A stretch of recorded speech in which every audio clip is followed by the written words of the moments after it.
This is day 2, or part 2, of John Saul's The Blackstone Chronicles. We are playing a fellow by the name of Oliver. What's our last name? Metcalf. Oliver Metcalf. Our dad was the last superintendent of this Blackstone asylum.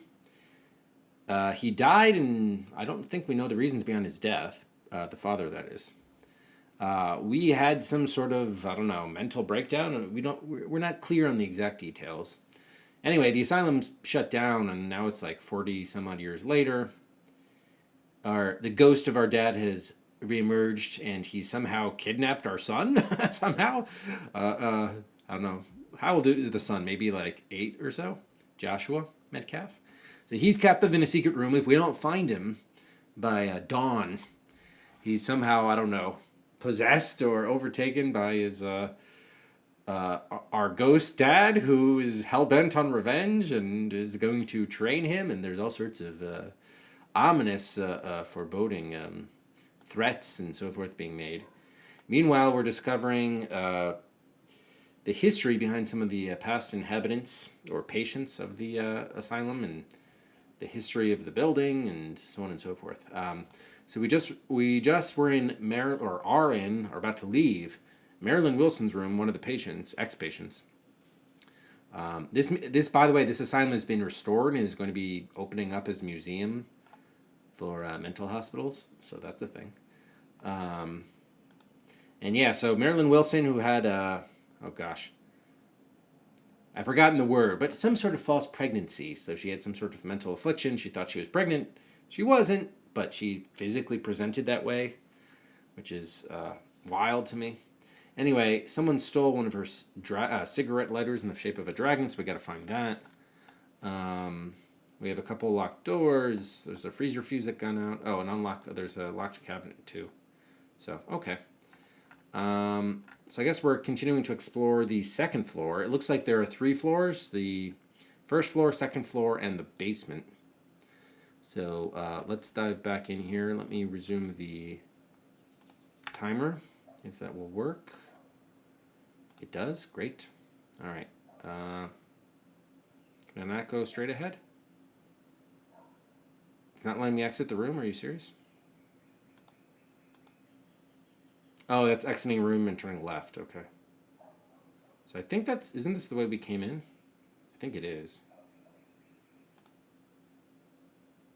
Turn to the right, please. Thank you. By the way, is this hopefully the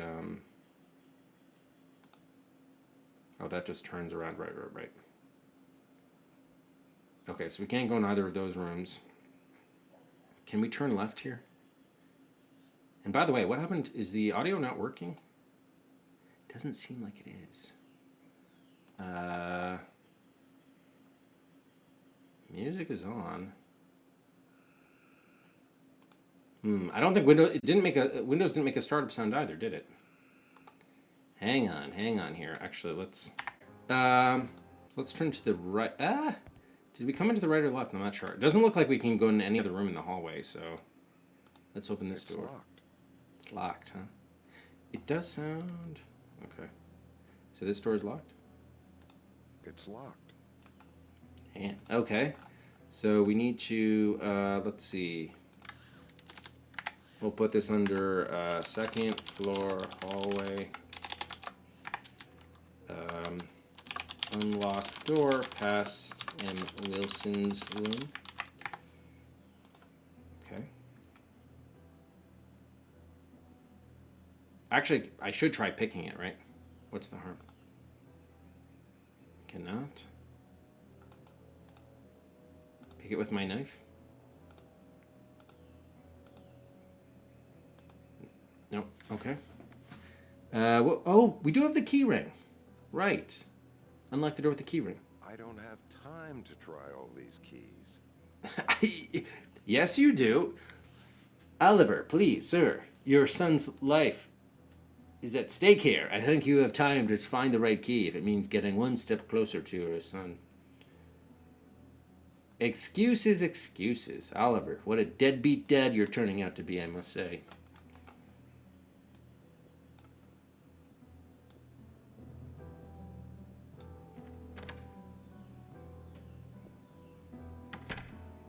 Okay. So this was the elevator I think we came out of. Yep. Okay. So we do want to go to the right. This way.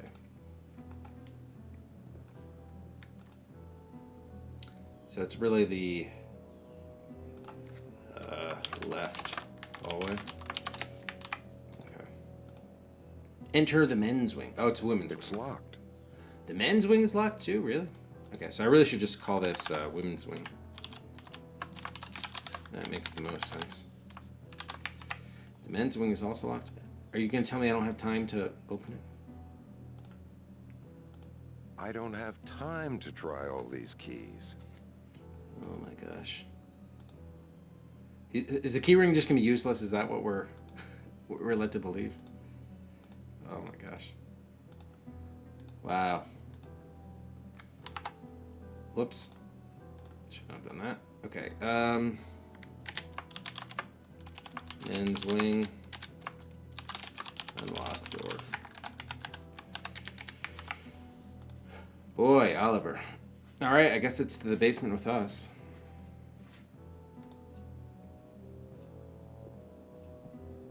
We do have the elevator handle still there, I hope. Yep. Okay, good.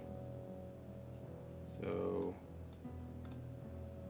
push to B, please. 200 megabyte hard drive in the 90s. Yeah, I wonder. I should check to see how much memory's on here.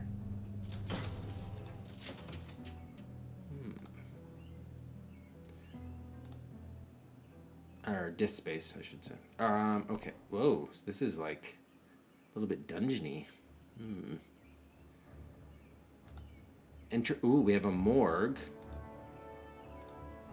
and hydrotherapy. So these are all like the treatment areas, but also where they died. All right, before we look there, let's just see what's over on the other side. Pipes. Every moment you waste, your son comes closer to being mine. Oh god. By looking at pipes? He's in a secret room. I wouldn't be surprised if it's down here. So again, we don't know if this game is real-timed or not. It doesn't feel like it is, but it might be. But if so, the game's not really showing its cards there to us about how that works. More pipery.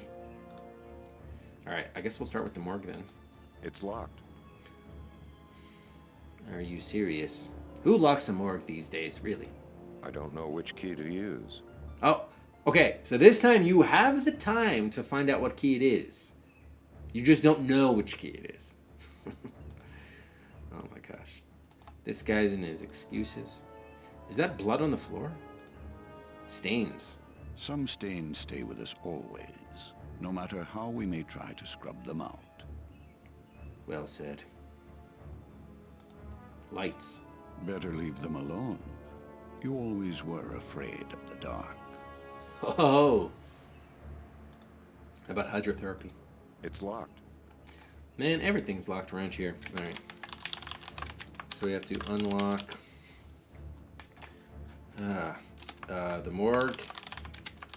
Unlock hydrotherapy.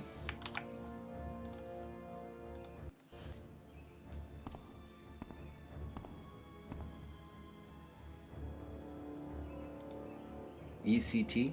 It's locked. Fever therapy. It's locked. Oh my god. I wonder what ECT stands for.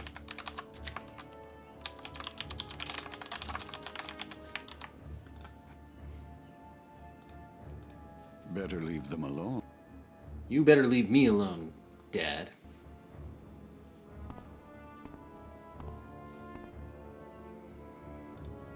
Furnace room. It's locked. Oh, I forgot to try the keys on the other ones too. But... It's locked. Yeah, I know it's locked. That's why I'm asking you to unlock it with the key ring. It's locked. Dude. Alright, well, I don't even know what... I suppose I have to try it on the other rooms, of course, but I doubt it'll work. Let's put furnace room.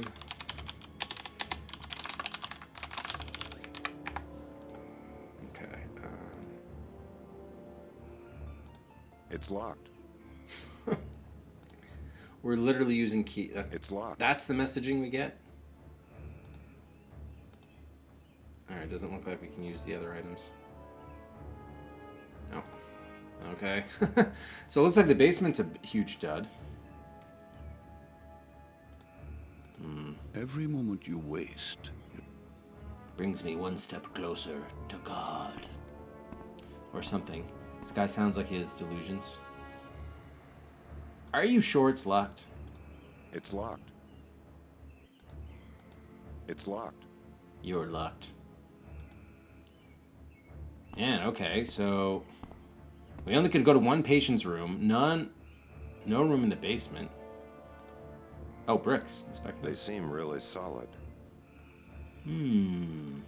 Seem doesn't mean they are. Do we have any sort of blunt instruments other than a wrench? Apparently not. That's a big shame.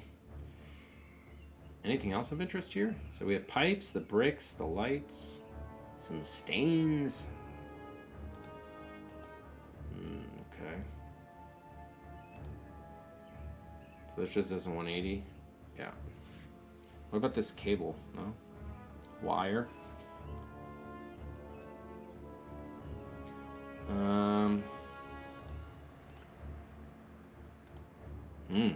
Yeah, I guess not. Nothing doing much here.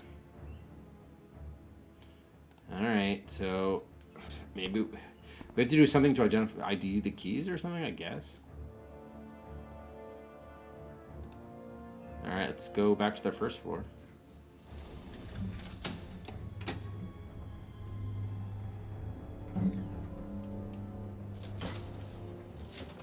Let's review our to-dos here. We had the day room with that cabinet. We should try that.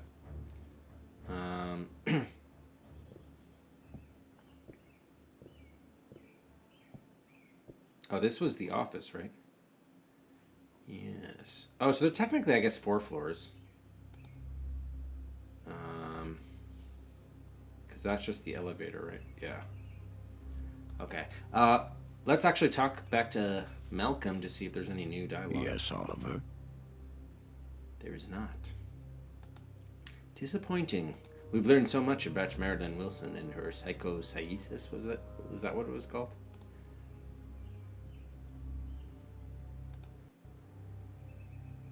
All right, so we could try the cabinet in the day room. Oh, I never noticed these things up here. Medallions. I have a great admiration for Freud. He had profound insight into human behavior. Sigmund, eh? That is Hippocrates, the father of all medicine. Paracelsus was the greatest medieval healer of his day. Really? I have not heard of Paracelsus, I'm ashamed to admit. Apparently, they're not quite ready for opening day. Can't see much from here. Oh, that's the display case. Apparently, they're not. All right, they're not ready for opening day. I mean, is this their opening venture? All right, so I think the cabinet was sort of back left.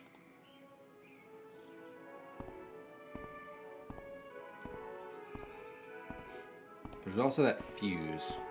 We should try taking a good fuse too, just in case.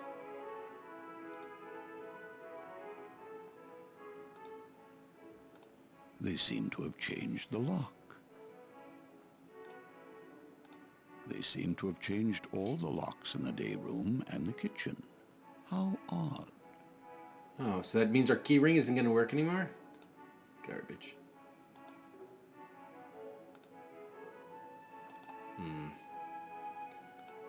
That's too bad, okay. Actually, we did have to lock away some of the more destructive implements. A simple precaution. Edible complexes running rampant, Kefka, I suppose. Alright, let's see if we can get the... So obviously we have to repair this at some point. I'm just curious whether we can take a good fuse. Since it's not even working, we might as well Take a good fuse. No point in doing that. Oh, okay. Well, it was good to. No point in doing that. It was good to rule out. No point in doing that. No point in doing you, Oliver. All right, let me just make sure now that I have a better handle on the game movement that we didn't miss. I want to make sure we didn't miss the ability to go down here to the left. Oh, we sharpened our knife. Could we sharpen our awl? We couldn't. We cannot.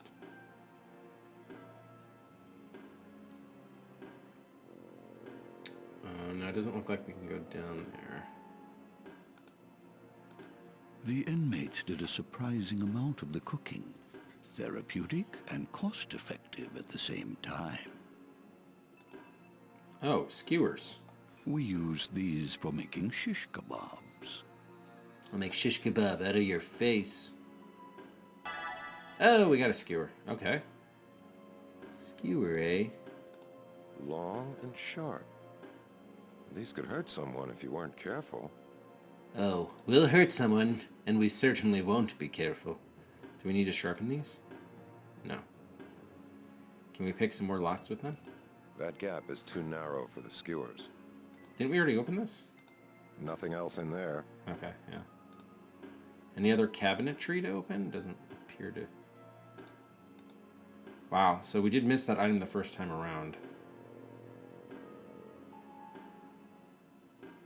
Glad we got it now, though.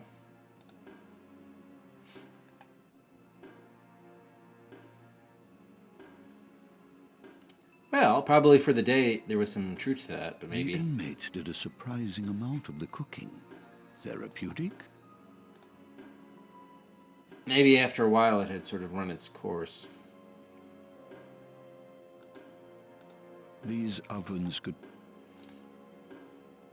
Okay, so long and sharp. Skewers. This fire extinguisher's dead. Chalkboard.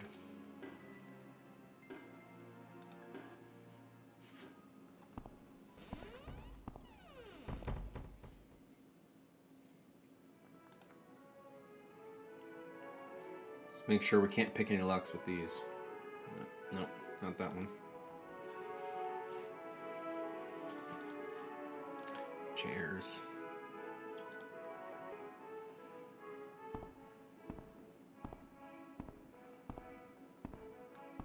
So we have tongs, skewers, a knife, awl, a key ring, a coffee pot. Nothing in there. With nothing inside it. It's empty. And oh, we do have a wrench. Broken fuse. Lucky the whole place didn't burn down. I wonder why we hung on to that. Is there actually going to be some utility from a dead fuse? Wonder whether we can find something in the office. Now this is the chapel, which we couldn't open, right? It's locked. Please, come on, keyring. I don't have time to try all these keys. Why do we have the key? Why are you you have time to pick up the keyring? Laszlo, thanks very much for the follow. Welcome to the adventure quest, Laszlo. Welcome.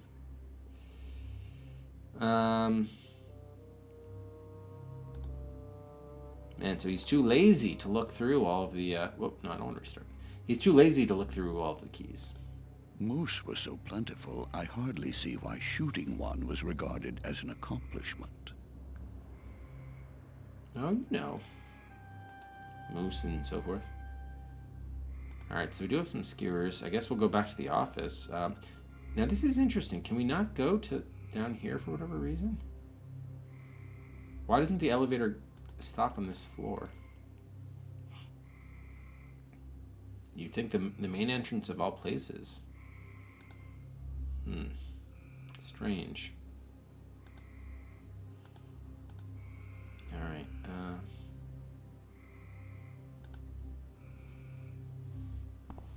Alright, back to the office then.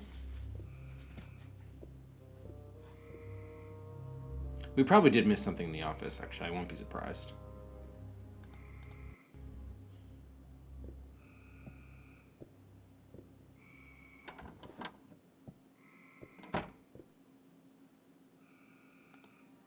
start off by looking over in this general direction. So, I think we got the key ring, or that was from the desk. What was originally here in these spots? In any psychiatric hospital, controlling access is of paramount importance. Oh, the handle. Each worker had only those keys that allowed him to do his job. No, it was the key ring here. Only the superintendent had the master set of keys to every lock in the building. But there's so many of them, it's functionally useless because we can't identify which key goes to which lock. Come on. And this must have been the elevator handle. The elevator in the entry hall was used only by the superintendent and his special visitors. To ensure there was no unauthorized use, he had the operator's handle locked up in his office each night. I'm really surprised we can't look at any of the books. Maybe we can, but... Music. These were the andirons? It's a fancy fireplace terminology I'm just not aware of. I wonder if we can open up that globe at all. Pry it open. No? You remember this desk, Oliver. You used to play underneath it for hours. Is there no way to go underneath it? No.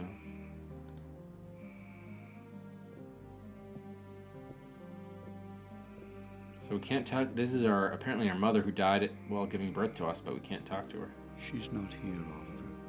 She rarely came into the asylum and never formed a strong enough connection with anything to keep her spirit here. How sad.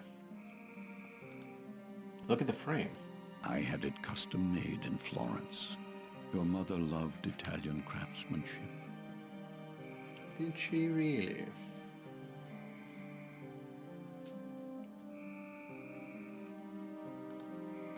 What good are coffee cups without a pot to go with them? So do you want me to return it? Is that what you are suggesting? No, we can't use it. That is Donatien Alphonse, my college roommate.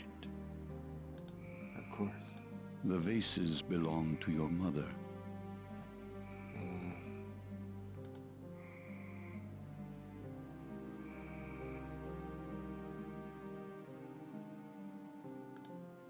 Knickknacks. Those are gifts from colleagues all over the world. You missed out on a wonderful profession, Oliver. Another moose. They should have known better than to hang that in here. I detested killing animals. For good reason. Oh, there's a drawer we can open? Alright, this is something new. Nutcracker. It was a gift to me from a Russian physician. It rather looks like me, don't you think? I do, and I haven't even seen it yet.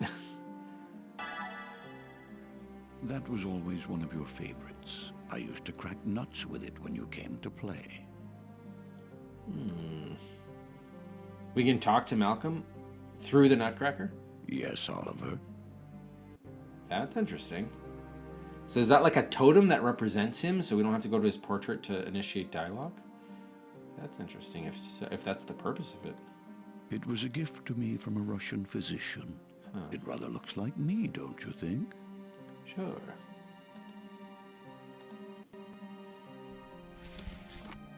Can we open up the second drawer? No. Louisa Hartwig. She was the leader of the women's volunteers here at the hospital. But we can't talk to her. Disappointing. That's just the desk. Okay. That's all the knickknacks. How about these drawers? No. Only that one, okay.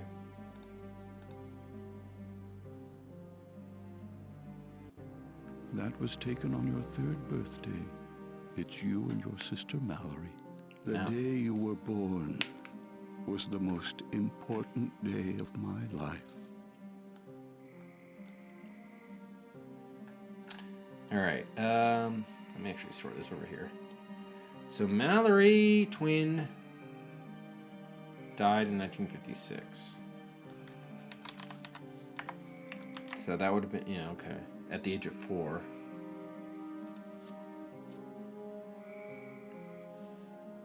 Yeah, it doesn't look like we can look at any of the books.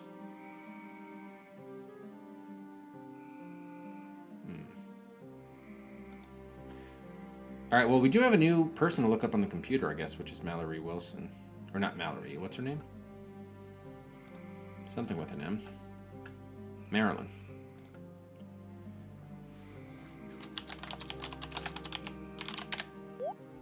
All right. Her next of kin is Michael Wilson, her father, who lives here in... Oh, we're not in Massachusetts. We're in New Hampshire. How did I get the state wrong? All right, so she was diagnosed with pseudocyesis. Patient believed she was pregnant, although she was not. Hydrotherapy was her course of treatment. Oh, but she committed suicide. Damn. This case is unusual in that the patient continued to believe she had given birth even after the symptoms of pregnancy disappeared.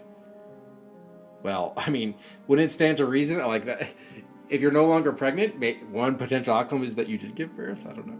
It was believed she was making progress, however, right up until the time of her death. Oh, sad. Can we contact this Michael Wilson? Was he also a patient at the hospital? No. All right. Michael Sack, we were surprised to find out, was also here. Hey, fine, Nazo. Happy Monday. No Mallory Metcalf. Was I here? I've forgotten. Yes, but our records are sealed.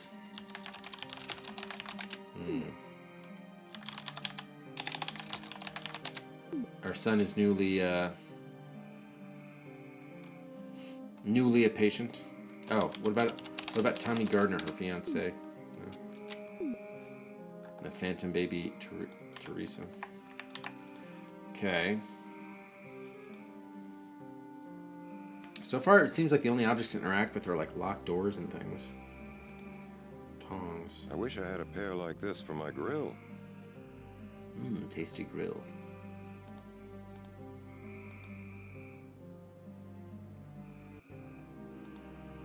Oh, we can't open up the CD-ROM drive. All right, we have some sort of inbox outbox type situation. Oh, okay. So we can look at the books, perhaps. Oh God, I hope not too many of them. On the Uses of the Parts of the Body of Man, by Galen of Pergamum. Look at the book by Galen. On the Uses of the Parts of the... Okay, so that repeats. He added much to the knowledge of infectious disease and pharmacology. Bookshelf. You never did enough reading as a child, Oliver. Not of the right sort, anyway.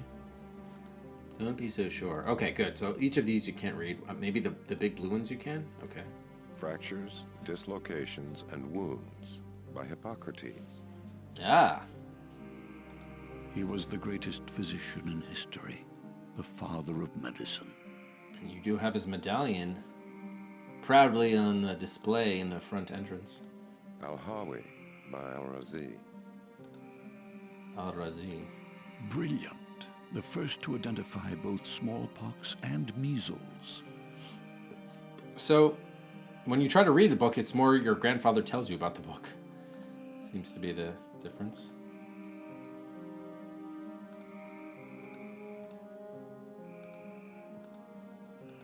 Yeah, it's unclear what's a book and what's just the bookshelf. William Harvey's essay on the motion of the heart and the blood. Discovered the circulation of the blood. On aphasia, by Freud. Oh, Freud. His early work in neurology is much neglected. Wouldn't you agree, Kafka? Vesalius, De Humani Corporis Fabrica. Vesalius. He founded the modern science of anatomy. Carolus Linnaeus, Systema Naturae. The taxonomic classification he invented is still the one we use today.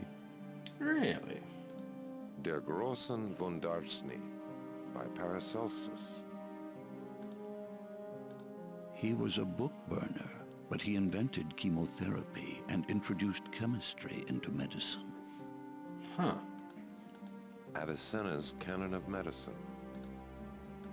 This was the standard medical textbook for over 600 years. 600.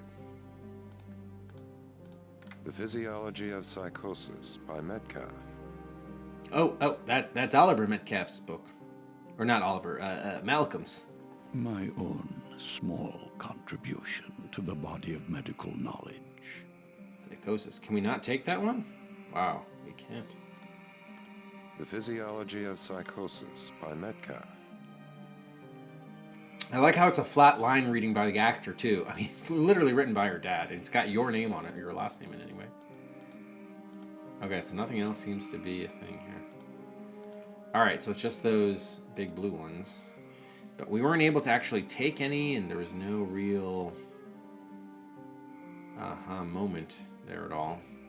It's too bad. Dictionary. Webster's second unabridged, before they started corrupting the language. Language. So we can't take that. Any words we need to look up?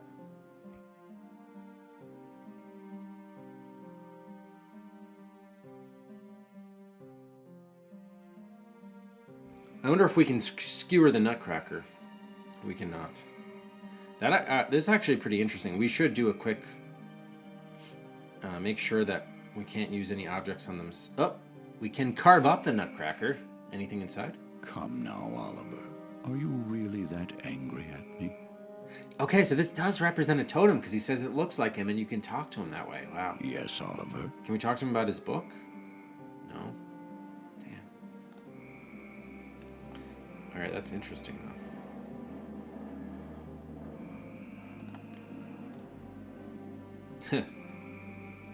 Dead fuse.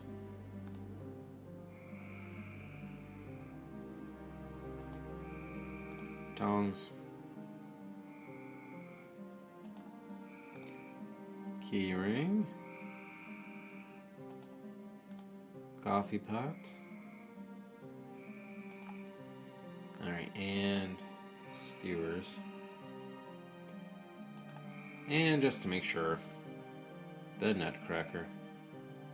Actually, can I use let's try using the Nutcracker on his, Come now, Oliver. So that's the Are same. you really that angry at me?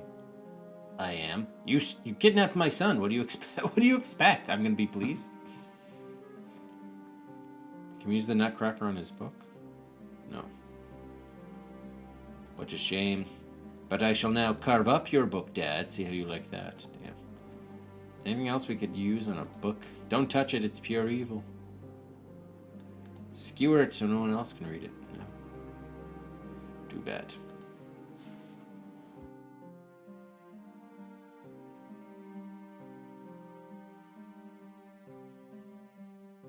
Sometimes a couch is just a couch. I didn't do psychoanalysis. The vases belong to your mother. I bought it in Persia while I was attending a medical conference. Conference. I like how he just enunciates every syllable very clearly. Which I appreciate, you know. You don't often see that sort of enunciation out in the wild just any day like that.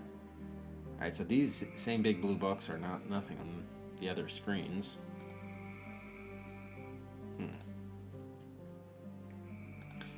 And can I... Okay, I can travel that way.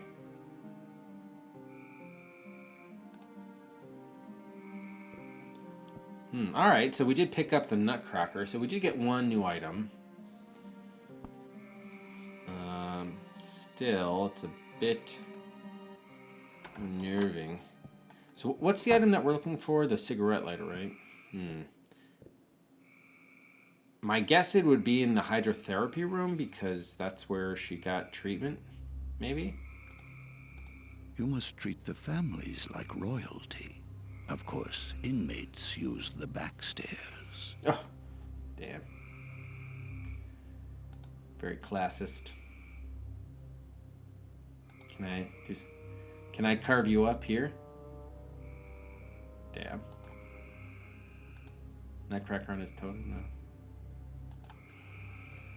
No. And I can't punch holes in him. Right through his eyes.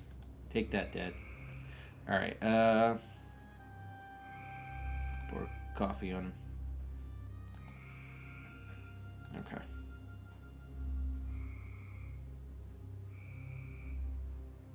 So this would go where, to the elevator? Yeah.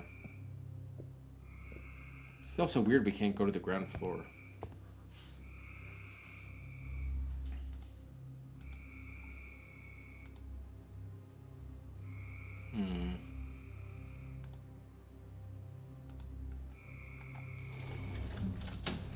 So we have a bunch of locked doors. Many locked doors. The keys don't work.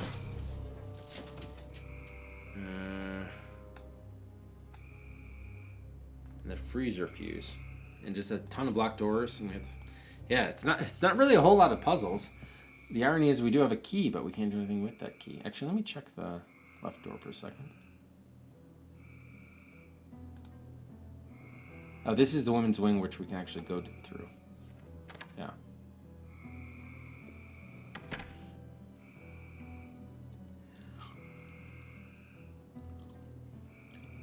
Yeah, you can only go there. Okay, the ceiling water stain is nothing.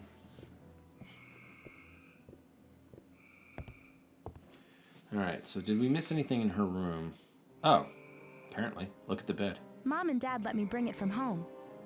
Did they? Can I climb onto it? Hey, I'm in enough trouble already. Whoa, what are you suggesting? Look under the bed. What are you looking for? Ghosts? No, your cigarette lighter. Take the blanket. Come on, leave that alone. I have to make that bed myself. No, you don't. Come on, leave that alone. Kind of sounds like that terrible voice actress in Nancy Drew games. I know they're ugly, but that doesn't mean you can just rip them down. Sure it can. You're a ghost. You can't do anything to me. Oh, there's a radiator. That old thing? Worthless. I'll just see about that. No, hey.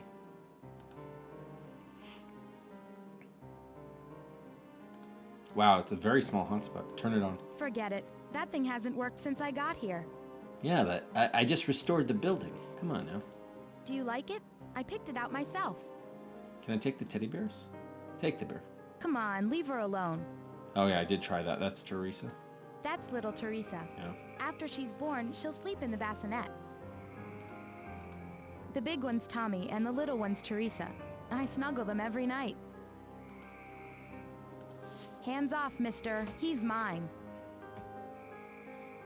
Get your dirty mitts off of him.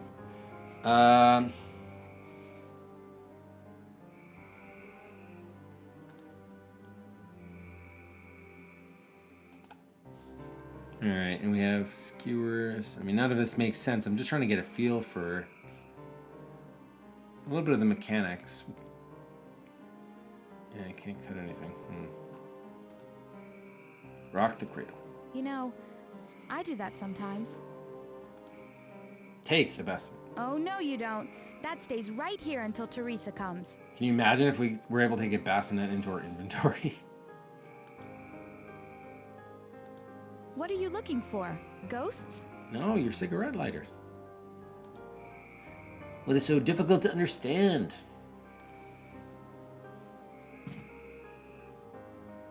Open this drawer. Oh, I can. Aha! A diary. Okay, so the second tour we're getting more items. Oh man, this could be a big inventory here. There's no scrolling. My diary. Oh, please read it to us. Am I expected? Oh god, I have to parse this. All right. Dear diary, I have started writing to you so that after Teresa is born. Oh, it's Teresa without an H. Sorry for the spelling mistake. Do I have her listed? Yeah, I do. So I've started writing to you so that after Teresa's born, I will be able to remember all the interesting things that happened to me here. This is the strangest place I've ever been. I've heard about it all my life. Oh, how convenient she doesn't write on the other page. Ah, yes. Nothing better than low-res cursive writing, Landale. How about that? All right. Parents in Blackstone have always threatened their children with being sent away. To the asylum. I don't know what that word is. Up, maybe? To the asylum up on the hill. But now that I'm inside, it doesn't seem so bad. Maybe when I get out, I'll write an article for the Chronicle about it. The Blackstone Chronicle. Dear Diary, how are these entries not dated, by the way? I think it's strange that the nicest people here are the inmates. That surprised me. I expected the doctors and nurses to care more about the patients, but they're so busy they hardly have the time. The people who really run the asylum are the attendants. We only see a real doctor once each week. The attendants are the ones who make the rules, and everyone is very careful not to get them mad, because you can end up in the hydro or solitary, or even worse. Okay, so hydrotherapy room. Solitary is interesting. I don't know what room that might be. Maybe the morgue. Dear Diary, today Dr. Metcalf himself came to visit me. He is a very famous man who has gifts from other famous people all over the world, like the stuff on his mantelpiece and the nutcracker he keeps in his desk drawer. Okay, so I guess that's a reference to that if you didn't already get it. We probably should take a closer look at the knickknacks on the mantelpiece just to make sure there's no other items there. But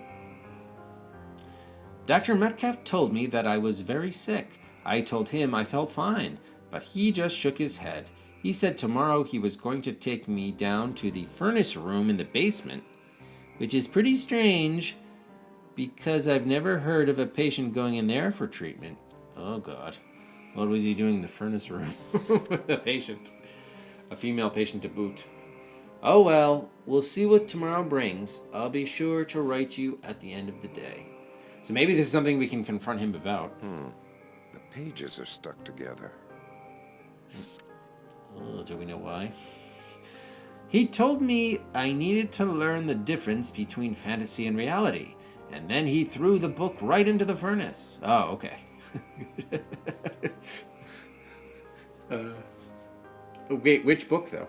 I couldn't believe he would do something so mean. I got so mad I started to cry. He seemed happy that I was crying. He said it meant I was more connected to reality. I take back what I said before about this place being not so bad. I want to go home. Dear Diary, I told you yesterday how Dr. Metcalf took me down to the furnace room and the horrible thing he did there. Well, today he took me down there again, only this time it was my baby blanket. I had saved it since I was a baby, and I was going to give it to Teresa. Now I don't know what to do. Tommy's in Korea, and my parents won't talk to me. The only visitor I've had is Martha. Oh, that was her younger sister, I think. I seem to remember that. Martha, younger. Whoops. And she had to sneak out of the house to see me. She brought the nicest present. It's a cigarette lighter shaped like a dragon. Okay, that's the item we're trying to find. I'm very lonely. Dear Diary, I've been talking with some of the other inmates, and things aren't as nice here as I thought they were at the beginning. I thought everyone had their own room, but that isn't so. Some wards are so crowded you could walk on the beds from one end of the room to the other without ever touching the floor.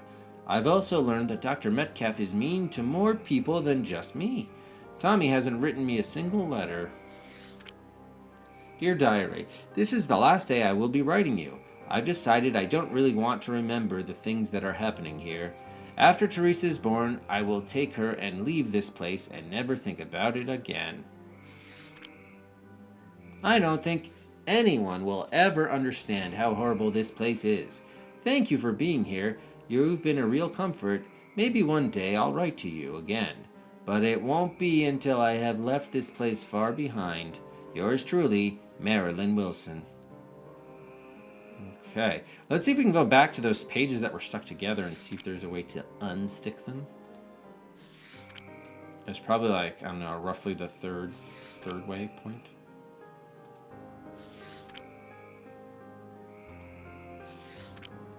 Is there a way I can like fast forward to the start? Or fast rewind? Fast backward? The pages are stuck together. Oh, good. So it's this one. So let's see if there's a...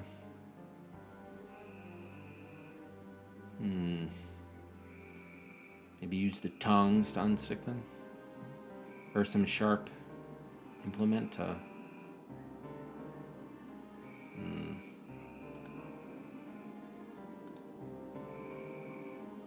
No.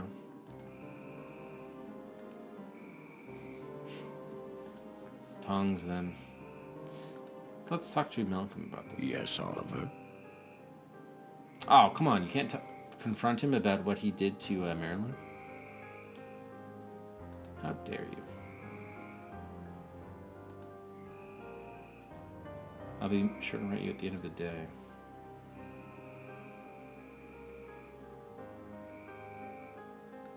The pages are stuck together.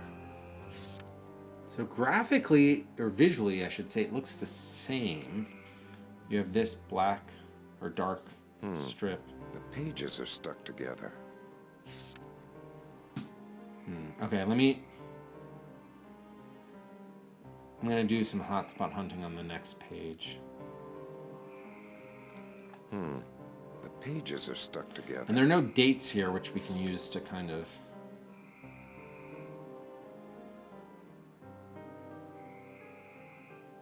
Oh man, there's nothing here, wow. Very surprising. Alright, I'm gonna make a note of this, though.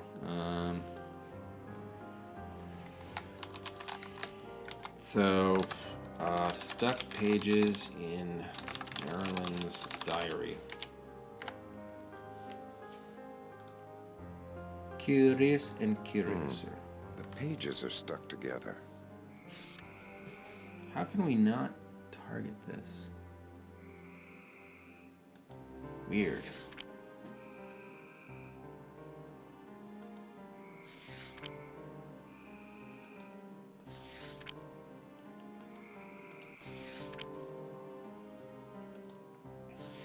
Hey, Drew. Yeah, so far it's interesting. A lot of the rooms are locked, though, for some reason that we don't have access to. Even though we have a key ring. So that I don't quite understand. But yeah, it's nice atmospheric tone thus far, for sure. Alright, so we do get to keep the diary, so that's something. Lamp. Oh, can we talk? Oh, right, we can talk to Marone. Hello again. Can we ask her about the diary? Oh. It's all new dialogue. Nice. But I'm still looking. Thanks. My little boy is missing. His name is Joshua. Have you seen him? Sorry, no. No. Are you really pregnant? I've read that the doctors don't believe you're going to have a baby. Don't be silly. No. Have you ever heard of false pregnancy? It's what the doctors call pseudocyesis. Yes, but that doesn't apply to me. I'm really having a baby. I see. Maybe you're not pregnant. Maybe you just want to believe you're going to have a baby. That's ridiculous. Why would I choose to make my parents mad at me and let them lock me up away from all my friends? Whoever told you that is lying. I'm curious about your diary and the stuck pages. Why did you start writing everything down? It was more of a journal, actually. When I first got here, I wanted to write a story about the asylum. But then I got so excited about the baby that I haven't written in it for a long time. You can read it if you want. Oh, I did. I like the diary. You're a good writer. Thanks. For a long time I wanted to be a reporter. But now I just want to stay home with the baby when she's born. What's life like inside the asylum? Because I didn't bother reading the diary. What's it really like to be here? It's weird. There's this strange combination of being all alone, yet you're living in a building full of other people. The patients are mostly nice, actually. It's the attendants who act strange. Isn't that odd? But the thing I miss most is my privacy. Ah, yes, privacy. You're lonely? How can you feel alone with so many people around? I miss my family. My parents told my sisters they can't visit, and Tommy is in Korea. The other patients here are nice, but I don't really know them. Why no privacy? You've got your own room. Isn't that private enough? Well, first of all, everyone on the staff gets to look at all my records. I can understand that because they might need to know something about my medicine or something. But they go way beyond that. I think they want to make sure I'm not secretly talking with Tommy. Do you believe it? They even steam open my mail.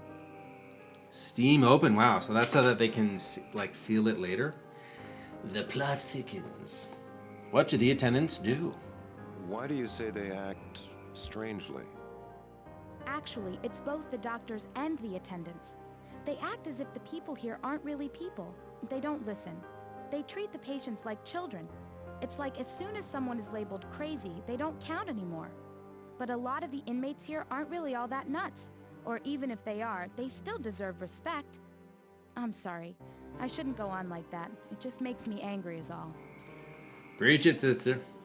Some pages are stuck. 2 of the diary pages seem to be stuck together. Can you tell me what's on the second page? Sorry, I really don't remember.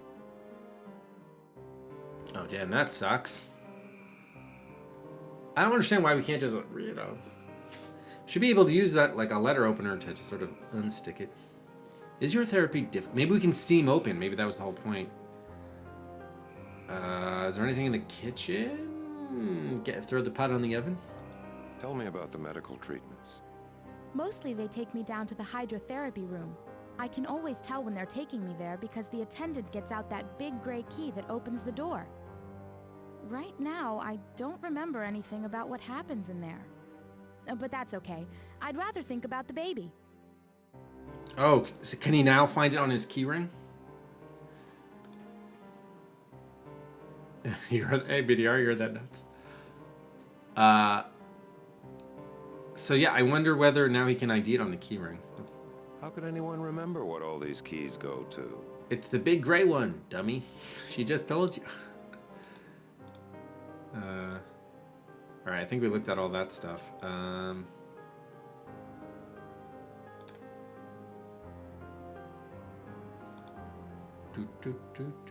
Yeah, so I think we'll go back. We'll go to the basement and try that. Okay, that goes there.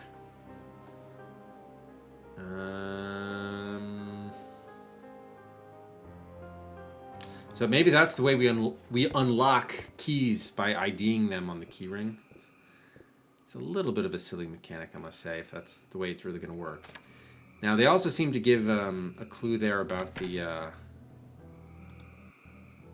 I wonder if that whole steaming her mail was a way to get the pages open. Maybe that unlocked the ability to use something in the kitchen to steam open the pages in the diary. Because importantly, right, we're able to take the diary with us, so that to me suggests that we are going to be using it in some form or fashion. By the way, just to confirm, we can't... Does that unlock any new dialogue with Malcolm? Yes, Oliver. Yes. Oh, it did. It unlocked a bunch. Okay, great. What happened to Marilyn's lighter? Why did you take it? Are you sure I took it? Are you certain it wasn't you? Perhaps the museum people simply haven't placed it there yet. Perhaps. Where is the lighter? Where did you hide it? Oh, Oliver, you forget my goal. I want you to explore the asylum, to rekindle your old memories. Even if I did take the lighter, I would scarcely tell you where it is. Was Marilyn really pregnant? Did she really have a baby? Marilyn was a very sick girl. You must remember that when you speak with her. Are you real? Maybe you're just a figment of my imagination. It hardly matters, does it? If you are making this up, you have certainly gone insane. Yet if I am a ghost, then your rational worldview has developed a few cracks. Quite a problem, isn't it? Indeed. Oh wait, no, I wanted to look at... shoot. Can I see that from here? Probably not. Yeah, it doesn't look like you can. Okay. Anyway, let's go to the hydrotherapy room. If we can. Alright, it did unlock the... Okay, so you never have to use the key ring on the door then. Just someone IDing the key for you. Hello? Helps. My name is Jane. Hi, Who Jane. Are you? Alright, hydrotherapy room has been accessed. It's nice to meet you. It's nice to meet you too. Although the circumstances aren't very pleasant. That's all we can say? Who is this? Alright, let's read about it first. Touch the screen. Hydrotherapy. From ancient times, drinking and bathing in thermal springs has been an effective therapeutic activity, spawning the development of spa towns all over the world where people travel to take the waters. Hydrotherapy is the modern descendant of this activity, and has expanded to include such diverse forms of water treatment as soothing baths, invigorating jets of water, wet packs, steam boxes, and saunas. In the therapeutic environment, the primary purpose of hydrotherapy is to control the body's temperature, either raising it or lowering it according to the demands of the treatment plan. The treatments also had the beneficial side effect of improving circulation. Tubs. Cold baths decrease the body's temperature, causing blood vessels to close and reducing blood flow. They were generally prescribed to calm nervous irritability. The tubs you see here were large enough for patients to completely submerge themselves in the water. The wooden lids helped keep the water temperature constant. Steam baths. Steam heat relieves pain and improves... okay, so that'll be the way to steam open the diary. Steam heat relieves pain and improves circulation. It induces a relaxed state of rest, which makes it a valuable therapy for agitated and hyperactive patients. The heat causes an increase in metabolic rate and pulse. Blood vessels expand and more blood reaches the extremities. After emerging from the chamber, subjects are generally more relaxed, have a lowered heart rate, and lower blood pressure. Saunas. Precursor of the modern sauna, the dry heat chamber you see here, was designed to remove toxins from the body through perspiration. The heat opened the pores of the skin and the patient's sweat flushed impurities from his system. The chamber was also used as a primitive sensory deprivation device. Patients were enclosed for extended periods to remove the excessive external stimuli that were believed to bring on manic episodes. Wet packs. Cold cloth compresses were effective in reducing headaches, relaxing muscle spasms, and reducing body heat in patients with high fevers. Contemporary research also indicated that inducing hypothermia brought periods of mental clarity to mute, aggressive, combative, and uncooperative patients. Other pack methods included wrapping the patient in rubber sheets before immersing them in the cold bath. This practice was made much more efficient with the introduction of the Thermalright blanket, more popular known as a mummy bag. The patient was then sealed inside the bag, and refrigerant was then circulated through it, achieving a much swifter decline in body temperature. Damn, so will the blanket from what's-her-name's room, Marilyn's room, suffice for this? Okay. So we have some handcuffs here? The wrist restraints were used to ensure the patients didn't harm themselves when in the tub or while using other equipment. Although they may have caused some discomfort, they were there for the good of the patients. I hated them. They made me feel like a prisoner. So we still don't know who this woman is. But... Jet nozzles allowed therapists to stimulate specific body parts with a high-speed flow of water. You take off your clothes and they shoot this water at you. It really stung. Ouch. Especially if they just kept spraying in one spot. Oh, of course, Peter. Yes, of course. Let's take the manacles. Please leave them where they are. They've caused enough misery. Oh no. Open the case. I will take anything that's not nailed down. It's the adventure game credo, and I must abide by it. Take the nozzle. Nothing good could come from that. Oh, I think you're wrong. Please leave them where they are. They've caused enough misery. Doesn't seem like we have any recourse, huh? Alright, close the case. We're just gonna have to convince you, whoever you are, examine tiles. We scrub those walls every day. But you cannot scrub away the smell of fear. I already have. Look the window. I used to stare up at that window for hours, wondering what was happening outside. Open it. It can't be opened, you know. You're trapped in here like the rest of us. She's right about that, actually. We tried to leave and we're not able to. Are these the aforementioned rubber sheets? They wrapped us in those rubber sheets for hours at a time. Hours, damn. Take one. Take them all. They wrapped us in those rubber sheets for hours at a time. I see. How about these bottles? Those are massage oils, but I never heard of an inmate getting a massage. Was it staff only that got the massages? We were supposed to put our personal belongings on the shelves while we were in Hydro, but sometimes they disappeared, so no one did. Yikes. Stealing the inmate's personal effects? Epsom salts, but you had to bribe the attendants to use them. Damn. Epsom salt. Epsom salt. Epsom salts. Everyone loves Epsom salt. I think they stocked the shelves just for show. Yikes. We were supposed to put our... Oh, it's nothing down here? Okay.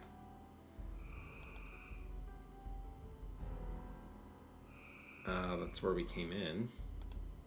Turn off the light. Please leave it on. The dark is so lonely. I wonder how long she's been here. Decades. Alright, finally we get to see the actual baths chamber. You can't imagine what it feels like to be locked up in there. It's dark, it's hot, and you can't get out. Oh, does this count as some of the solitary? Yes? So do we know Jane's last name? I don't think we do.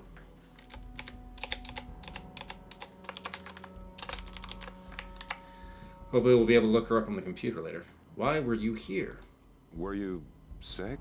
I'm not sure. I became confused.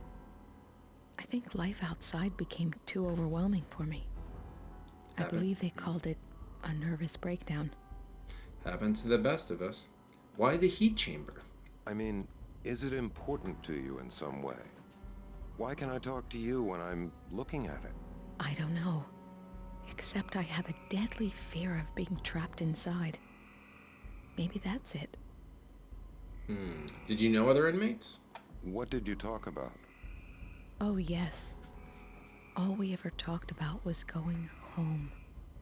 It was the guiding star, the beacon ahead, the goal for which we existed. Home. We talked about it constantly, endlessly. Every day we woke up wondering if that day would be the day. Even a criminal knows when he's going to get out. But we were in prison with no release date, with only the hope of one day returning to our husbands and children. There were men here too, but yes. Home is where the heart is, for sure. How were you treated? What was it like? It was harsh. I suppose there was something wrong with us, and they were only trying to help, but it was very difficult. I don't believe anyone outside really knows what happens in these institutions. I suppose they're better off not knowing. Oh, Rysel Iglesias, I presume. Were you ever cured? What finally happened to you? Oh, I finally got to go home. I don't remember much about that anymore. But I do know that it made me very, very happy. I wonder if she actually did go to him. Okay. Tiles, window. What is this? Oh, the lid. Once it's locked down, there's no getting out. Damn. Looks like the ship's cabin door or something like that. Remove the lid. It's so heavy, it used to take 2 attendants to lift it. Oh. Look at the equipment. It's all very confusing. I don't know what everything does. I did, Jay Cox, and others do know that because we have this we have this very command that indicates that. Yeah. Very good, very good. I'm impressed that you know that. All right, I missed what she said about the equipment. It's all very confusing. I don't know what everything does. There was a secret code that they used to turn the machines on and off. They never let me see what it was. Really? Okay. Hydrotherapy. So, find out code to activate controls, I guess. It's a secret code. Yeah, very memorable. I just, as a kid, I kind of loved it for some reason. I was fascinated with it, so. It quickly became my screen name in many such places. Password 123. Oh, very good. I also liked, roughly 10 years later about Humberto Cota, who's a backup catcher for a couple of years with the Pirates. See, usually the more obscure the player is, it kind of helps with the how cool the name is. All right, we have a steam box. They'd keep us in there for hours at a time, but it never seemed to help much. Yeah, he pitched in the World Series for the Mets, too. Was he? Yeah, I think he was on the 2000 team, right? Like 99, 2000 on the Mets. Open the steam box. Oh, we can open that. Okay. Turn on the steam box. Enter. Nothing's happening. Oh. Flip the switch. It's off. Well, turn it on. Nothing's happening. Yeah, because you got to turn it on first. Nothing's happening. Cheeky bastard. What is this event? I can't click up there. Maybe I have to close this first. Is there anything inside it? They'd keep us in there for hours at... No. Nothing's happening. I can't close it? Oh, whoops. I clicked turn on. I meant close. Can I look at the vent now? Oh, no. Now the vent's not an item. Strange. All right. So we're going to have to figure out, I guess, fix or figure out how to operate the steam box. Oh, wait a minute. Can I put my item in there? Can I put the diary in there? 1 second. Maybe it didn't work because you need to have something in there.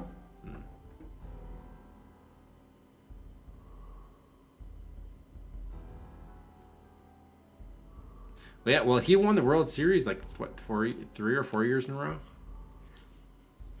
The Braves in 21.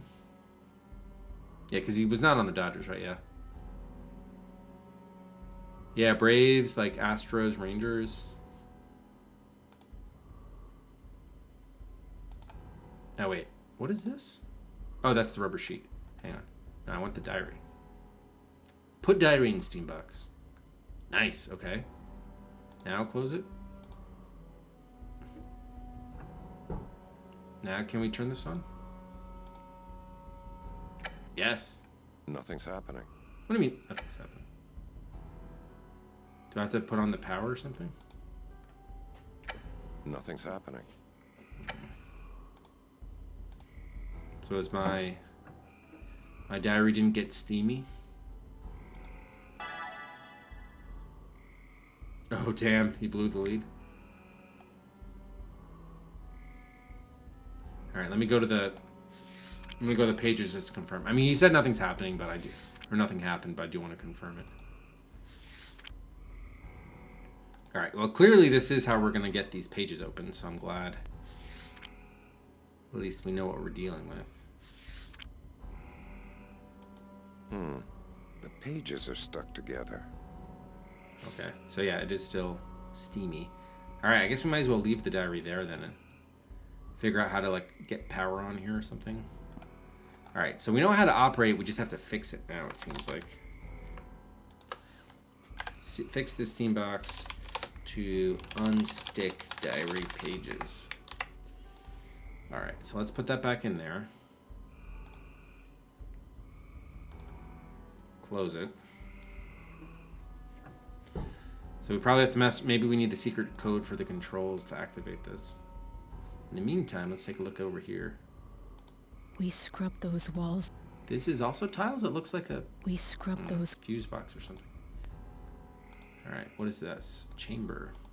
You can't imagine what it feels like to be locked up in there. It's dark, it's hot, and you can't get out. It's the same thing. Can I open it? Must be some trick to it. Yes? Yes. Yes. Do I have anything to leverage this open? Not as such.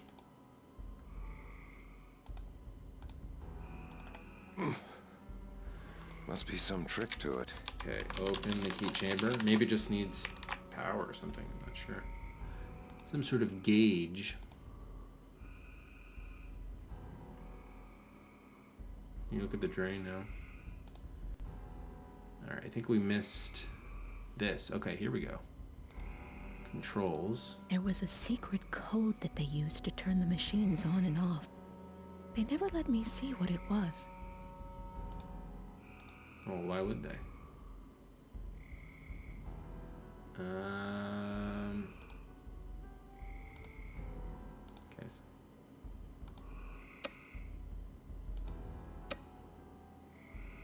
Hopefully it's just putting power on and it's not entering the code. It's all very confusing. Did we give power to this? Nothing's happening. Damn. Alright, so I guess that is inputting the code. Alright, so we definitely need to figure out that code. It's all very confusing. I don't know what everything does. So can we not, like, zoom in to read this? There was a secret code that they used to turn the machines on and off. So there's very little ways to interact with this, apparently.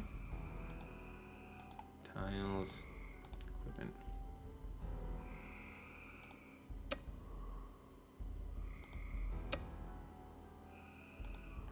Alright, so it could be kind of any combination, apparently. Okay.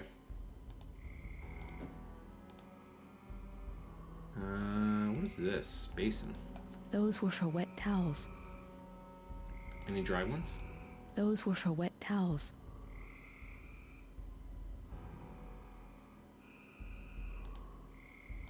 Oh good, the frogs are back at it.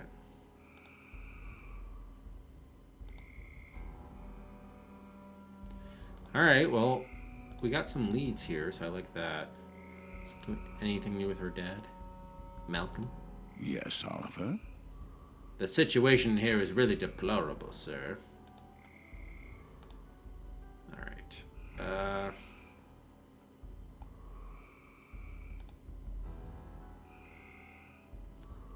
How are we going to get this code?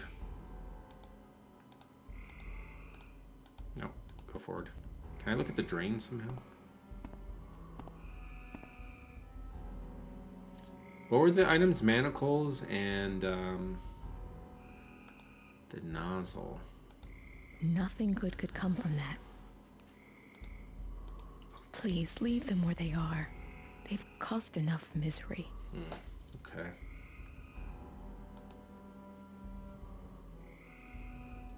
Epsom salt. We do have a rubber sheet.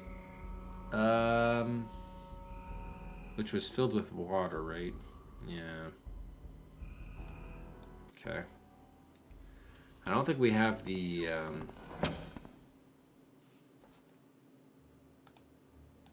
It's locked. Yeah, we don't know any of the other It's locked. door entrances. Try just to make sure, but... It's locked. We did talk to him, but can we talk to him about the furnace room? No, hey, It was a gift to me from a Russian physician. quiet you. Yes, Oliver? Get us into the furnace room. Double your refreshment, double your delightment. No single stream double freshens your mouth like Hippolyte. Come on and watch it. Hippolyto stream. Yeah, it's definitely been atmospheric, I would say. It's locked. It seems like only a small portion of the game world is accessible at the moment in these early stages, but you know. They seem really solid. Can we not punch a hole in it with the awl? We cannot. I'm going to make a note of that. It's clearly going to be something. Brick wall. If I get a blunt object. Alright, I did want to go into the elevator and then see if... Oh, that wasn't it. I think, like, if you look straight out of the elevator, there might have been a hotspot or two. Oh no, it was only when I clicked to leave that the hotspot became active. Okay, so we didn't miss anything there. Got it. All right, so we could go upstairs. We do have the rubber sheet. I could try putting it on Marilyn's bed. What was the other thing? The men's wing. We don't know which key opens that yet.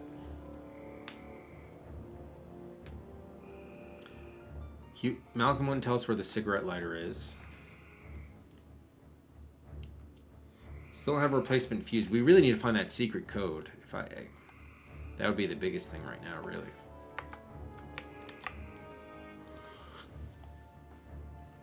Ah, you're a fan, huh? Nice. What was on the second floor again? The office is on one. Wasn't it just the women's wing there? Yeah. So that means we'd go back to her room, which I don't really want to do. Marilyn's room. We have Jane. I guess let's try going to the office, see if Jane... Unfortunately, we didn't get her first or her last name, but I wonder if we just did a one-name search query, whether we'd actually get a hit or not.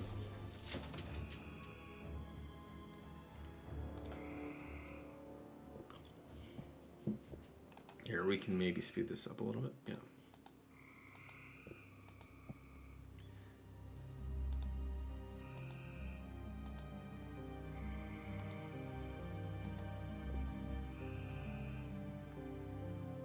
Hello. Uh-oh. Shoot, and I haven't been saving, but... No, not the intro. My cursor disappeared.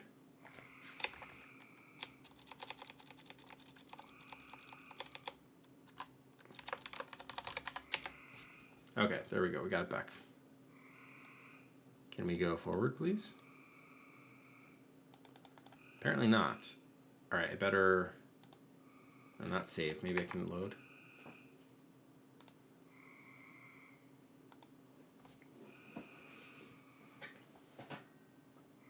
Oh god. Alright, it crashed. Lovely.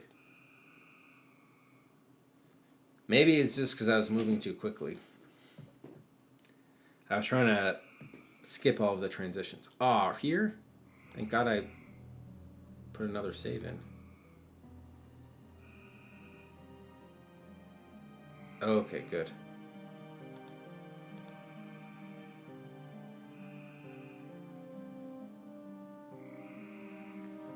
Alright, just Jane. Damn. Alright, so we need to find out her last name. Okay,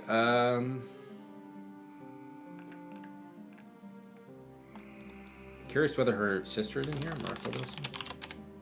No. How about Teresa Wilson? That would have been really incredible if the baby were in here, and then it would show that she really was pregnant and had a baby, and then our dad covered it up. By the way, what was the deal with the curator being a past patient? Carol McQuinn. I should put in the relatives.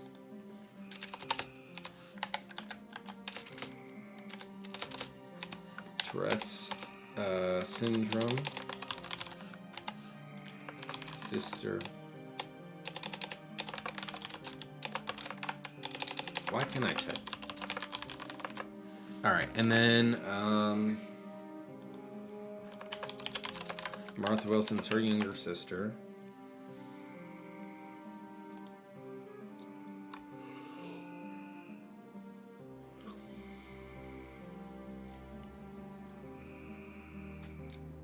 Is it really considered a... I guess maybe.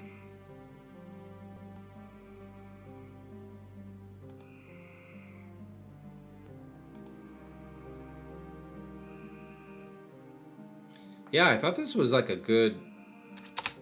I did forget to test it again by changing the computer specs. So I could still probably try that.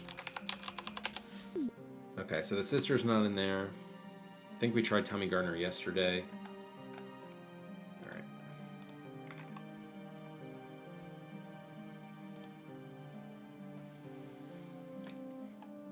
So we did see the books, but we couldn't read any of them. This was the most interesting one because it was by our dad.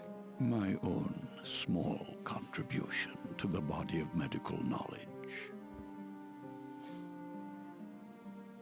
Where could we use the rubber sheet? With water?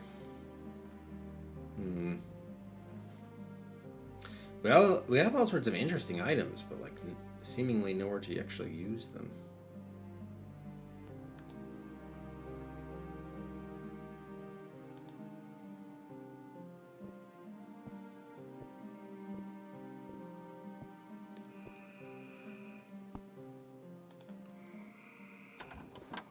I kind of want to go back to the entry hall and try the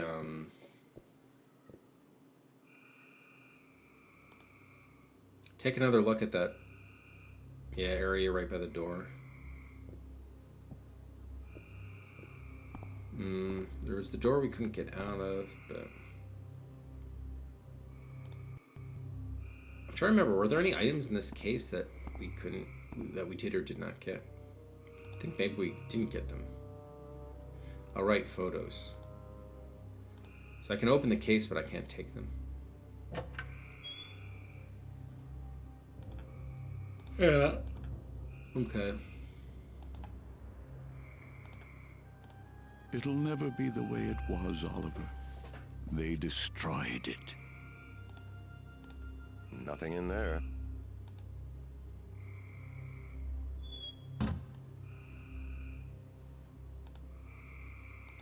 Leave now, Oliver, and your son will be mine forever. Is that what you want? I didn't think so. It's all I've ever wanted, Dad. All I've ever wanted.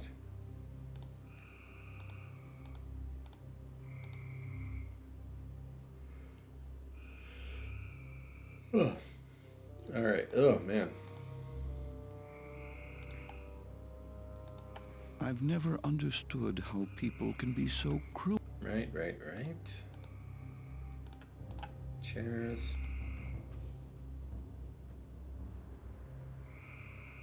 Sofa.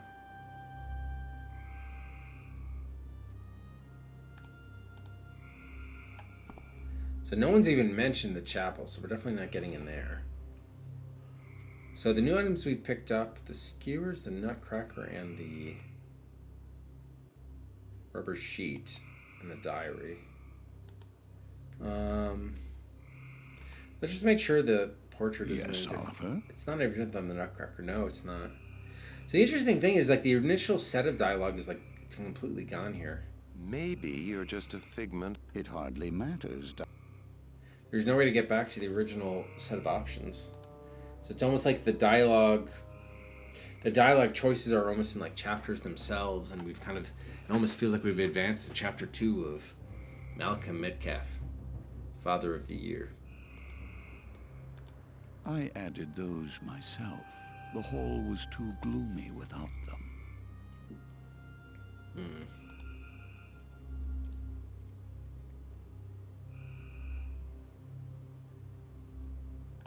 All right, let me review. All right, so cabinet. We've not found a fuse. A bunch of stuff to unlock. Cigarette lighter we have not found. We need that secret code, and then we'll be able to take care of the stuck pages in the diary. Oh. And then just bunch of things to unlock. Brick wall. How are we going to get that secret code? We can't even ask the dad about it.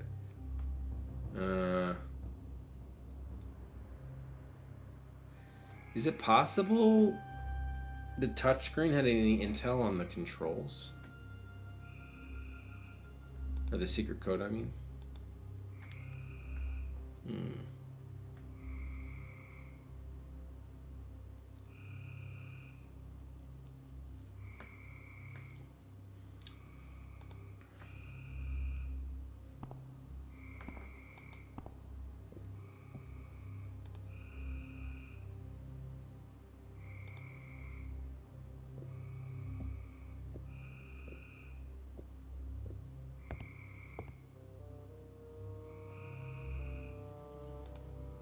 All right. Yeah, I guess it means we'd have to go back to the basement. We could try going back to talk to Marilyn. Now that we got some intel from Jane. Yeah, so let's quickly go back to the hydrotherapy room. I can't turn around to look at the back of the elevator, apparently.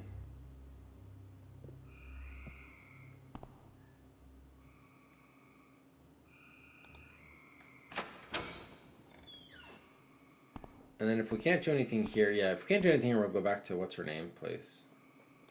Marilyn. I don't think they're gonna have the code here, but it's worth taking a look. BHS.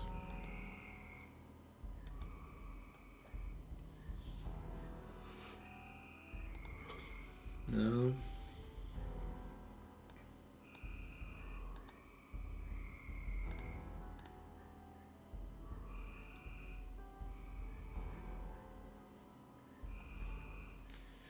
We have to establish a refrigerant.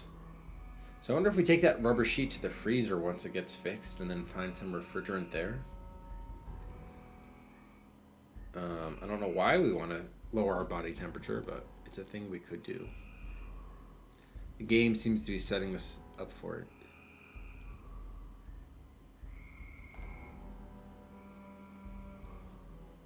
All right. Let's go to...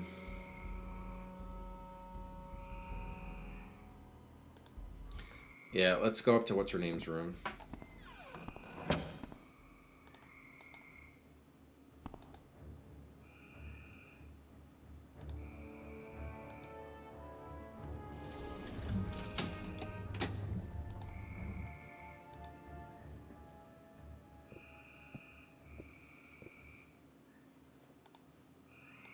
It's locked. Oh, I meant the women's wing, sorry.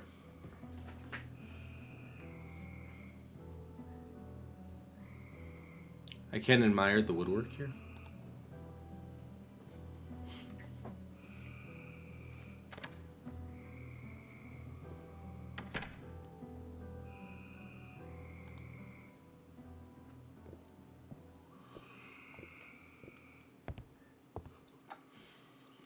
I remember now. They killed my baby. Then I killed myself. Oof. How can I be dead and still talking to you? I don't understand. Few of us do. Few of us do. Hey, how's it going, Omega? How are things? Oh, hello. Oh, she's thrilled to see that we've returned. Tell me about your baby. What happened to Teresa? They took her from me as soon as she was born. They wouldn't even let me hold her. And then they burned her. Jeez. If true. Wow, congrats. 82 in the books. Nice. Wait a minute. Does that mean you finished Time Zone? That game has been scaring, just based on what I know of it, just been scaring me. But maybe it's not as bad as I think it is. But you'd certainly have the best perspective of anyone, having seen the some of the worst that could be on offer from the early era of adventure gaming. For those who don't know, Omega runs a fantastic blog, which unfortunately I can only read a few select entries for reasons that will become clear. But basically, he's playing through the essentially the chronological history of adventure gaming, and playing through every game and then writing about it, and it's tremendous. And as he mentioned, he's just finished all of the known text adventures from 1982, and had previously played all the ones in the 70s and obviously 80 and 81. So it's quite fascinating, actually. Omega, if you don't mind dropping a link in here in the chat for anyone who might be interested. Where is the lighter? Do you have any idea what happened to your cigarette lighter? Dr. Metcalf took it. He did it to torment me because he knows it reminds me of my sister. I hate him. It's the only thing I have left. Please find it for me. Please? Yeah, we're trying. We're trying to find it. Yeah, bluerenga.blog. Yeah. Yeah, so anyway, I can only read the entries of games that I've already played, because obviously I don't want to be spoiled for the adventure quest here, but I have, we've played some pre-83 games for sure. I wonder how many. We played Microsoft Adventure, Mystery House, the Zork Trilogy, Deadline. What was the Scott Adams Adventureland played? Probably a few others. Oh, what was the Institute was the one I was thinking of. I think that was pre-82, right? Yeah, that was 81. So we did play the Institute as well. I'm actually now kind of curious.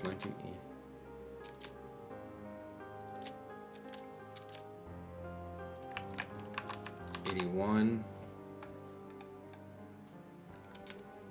Yeah, Zork 2.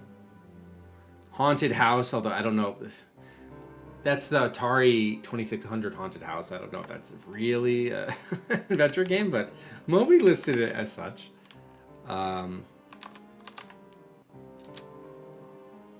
Same thing with Raiders of the Lost Ark on the 2600. We played that. Zork 3. Oh, Suspended. Infocom game. Yeah, Deadline I mentioned. Oh, Drive-In. That was that erotic text adventure. Well, not really erotic, but naughty, we'll call it. Starcross. Another Infocom game. Oh, The Hobbit. Yeah, so we played a few of them for sure. Only Microsoft Adventure from 79. 78 was Adventureland. And then I don't think anything before... Yeah, the oldest game I think we've played is Adventureland, right? Because Microsoft Adventure was, yeah. We have not played the original Colossal Cave, which we probably should. Really? Also in 82? That's incredible. So did you play Drive-In as well? Also known as, it was released under a couple names. There was what was it? Passion Pit, I think it was also called. And Cruisin'. I wondered if Cruisin' was like due to the Al Pacino movie. You did play Drive-In. Wow, incredible. Wait a minute. Do I have that on my list? I have a 1987 porno adventure. Is that the same or different game? Not safe. Yeah, I'm not surprised. I streamed Drive-In on I don't even think it was Smashcast. It was like Hitbox. It was the pre-incarnation of Smashcast, which of course is itself long gone. But okay, what did I want to comment about this? Anyway, it's looking more and more like it's quite possible that she actually really was pregnant. We'll see. It's getting interesting. Joshua is still missing. Dr. Metcalf has kidnapped my son. Do you have any idea where he could be? I'm sorry. We've both lost children to that man. I wish I could tell you not to worry, but I can't. You should be very worried. You were never pregnant. I don't believe it. Your records say you were making this all up. It's a lie. My family is trying to cover it all up so they won't be disgraced, and Dr. Metcalf is in on it. But my Teresa was born, and she was beautiful. And then he killed her. It's all a cover-up. We've also advanced, by the way, to Chapter 2 of Marilyn. Do you remember your therapy? Tell me about the treatments you received. It was horrible. They acted like it was no big deal, but they never went through it. Was the steam box bad? They use them at spas. I thought they were supposed to be refreshing. At a spa, you can get out when you want to. They locked us in those boxes for hours. First you get hot, then you get dizzy. Pretty soon you're delirious. And afterwards, you're so weak, you can't even walk by yourself. Don't you have a picture of yourself on your desk, PDR? Doesn't everybody? What about the dry heat chamber? Was that bad too? First of all, it's dark in there. If you have claustrophobia, it's a nightmare. And second, you can't open it from the inside. If they forget you're in there, you could die. I know it happened more than once. Damn. What about those big tubs? What were they used for? They'd force us into the tubs and then strap heavy wooden lids over the top with a hole so only your head stuck out. Then they ran ice-cold water in the tub. The hydro, we called it. For the first half hour, you hurt all over. After that, you got numb. Then you went into shock. But in part of your head, you knew you still wanted to get out more than anything else in the world. Alright, I really hope she has the code. That would be incredible. I couldn't turn on the steam box. Do you know anything about that control panel next to the steam boxes? The code was supposed to be secret, but that was a joke. They never changed it. All they ever did was flip the second and third switches from the top to on, and then everything would work. Ooh, thank you. Awesome. Alright, secret code. So the code is second and third lights on. Hopefully she didn't give us a bum steer, otherwise I'm gonna hate her forever.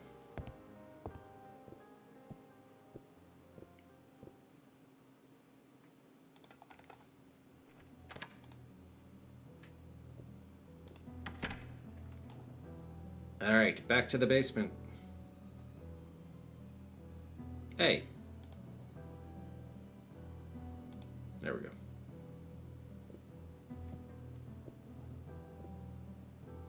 It's in the closet in the shoebox.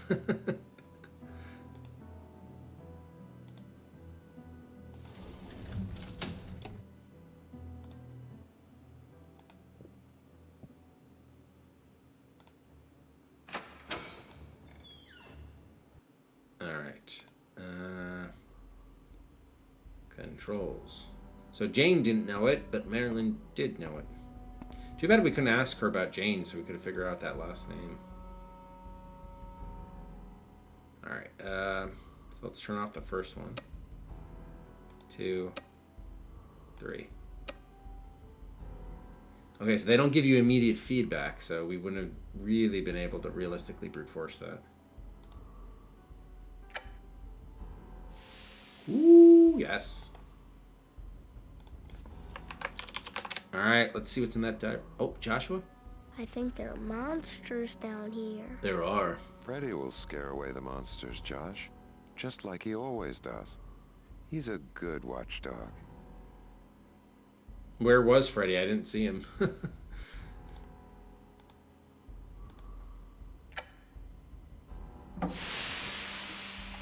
Face full of steam.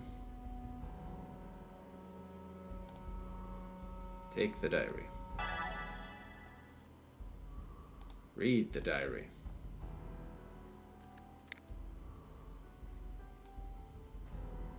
Oh, you're gonna make me forward to the stuck pages.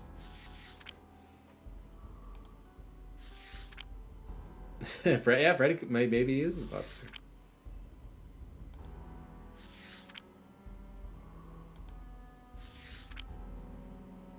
Okay, I think it's here. Oh no, it's after this. Wait, is it? No, it's after this.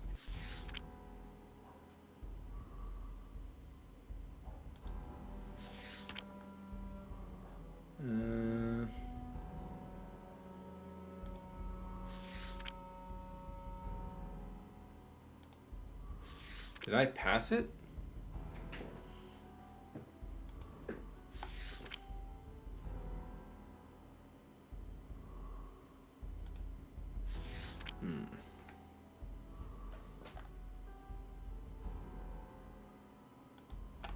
I think I might have passed it. I definitely did. Shoot. Okay. Because this is the end, right? Yeah. He definitely didn't say the stuck pages. You would have thought he said, oh, I got the pages unstuck, but he didn't even say that. Alright, so I'm going to have to take a closer look.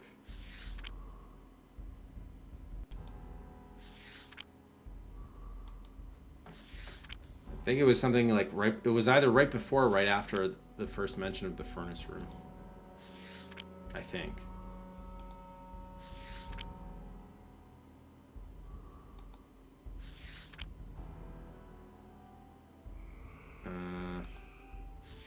Yeah, we saw that before.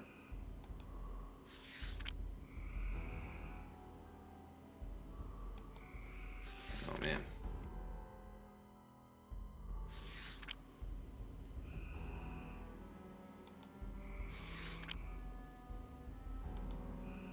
Okay, this is the start.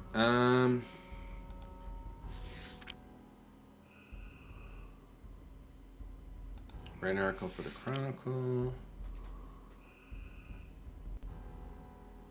Nicest people are the inmates. Stuff about the attendants. Oh, and the Hydra or Solitary are even worse. Yeah, okay, well, no, we read that before. So Dr. Metcalf came to visit me. We saw that. Nutcracker. Told me I was very sick. Took me to the furnace room. Pretty strange. Never heard of a patient going there for treatment. We'll see what tomorrow brings. I'll be sure to write you at the end of the day.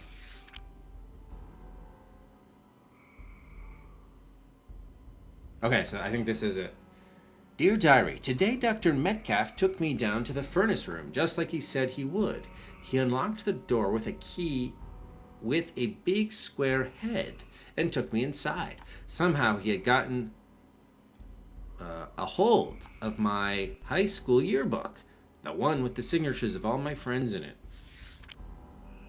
He told me I needed to learn the okay, so then this one we had read. So that was the page. So basically the page was just to get us into the furnace room. And then he throws the yearbook into the furnace. Okay, so that was the book that he threw there. Okay. All right. So now we know we should be able to access the furnace now, which is also in this basement here. But we will confirm shortly. Oh, actually, well, you know what? Now that we got these other machines should work too, right? So this was the steam box, but then we've also got the tubs and the, what was it? The heat chamber. Must be some trick to it. Oh, Nick Allen throwing her, damn. Yes? Okay, no, nothing new with her. Too bad. What about this? It's so heavy. It used to take 2 attendants to lift it. Too heavy, okay.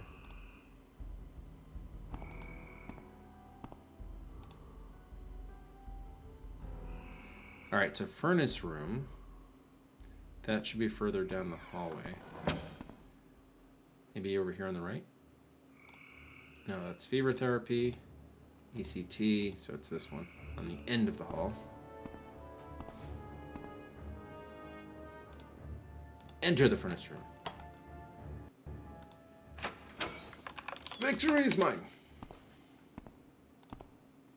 Oh, this could be a big Can I area. help you, lad?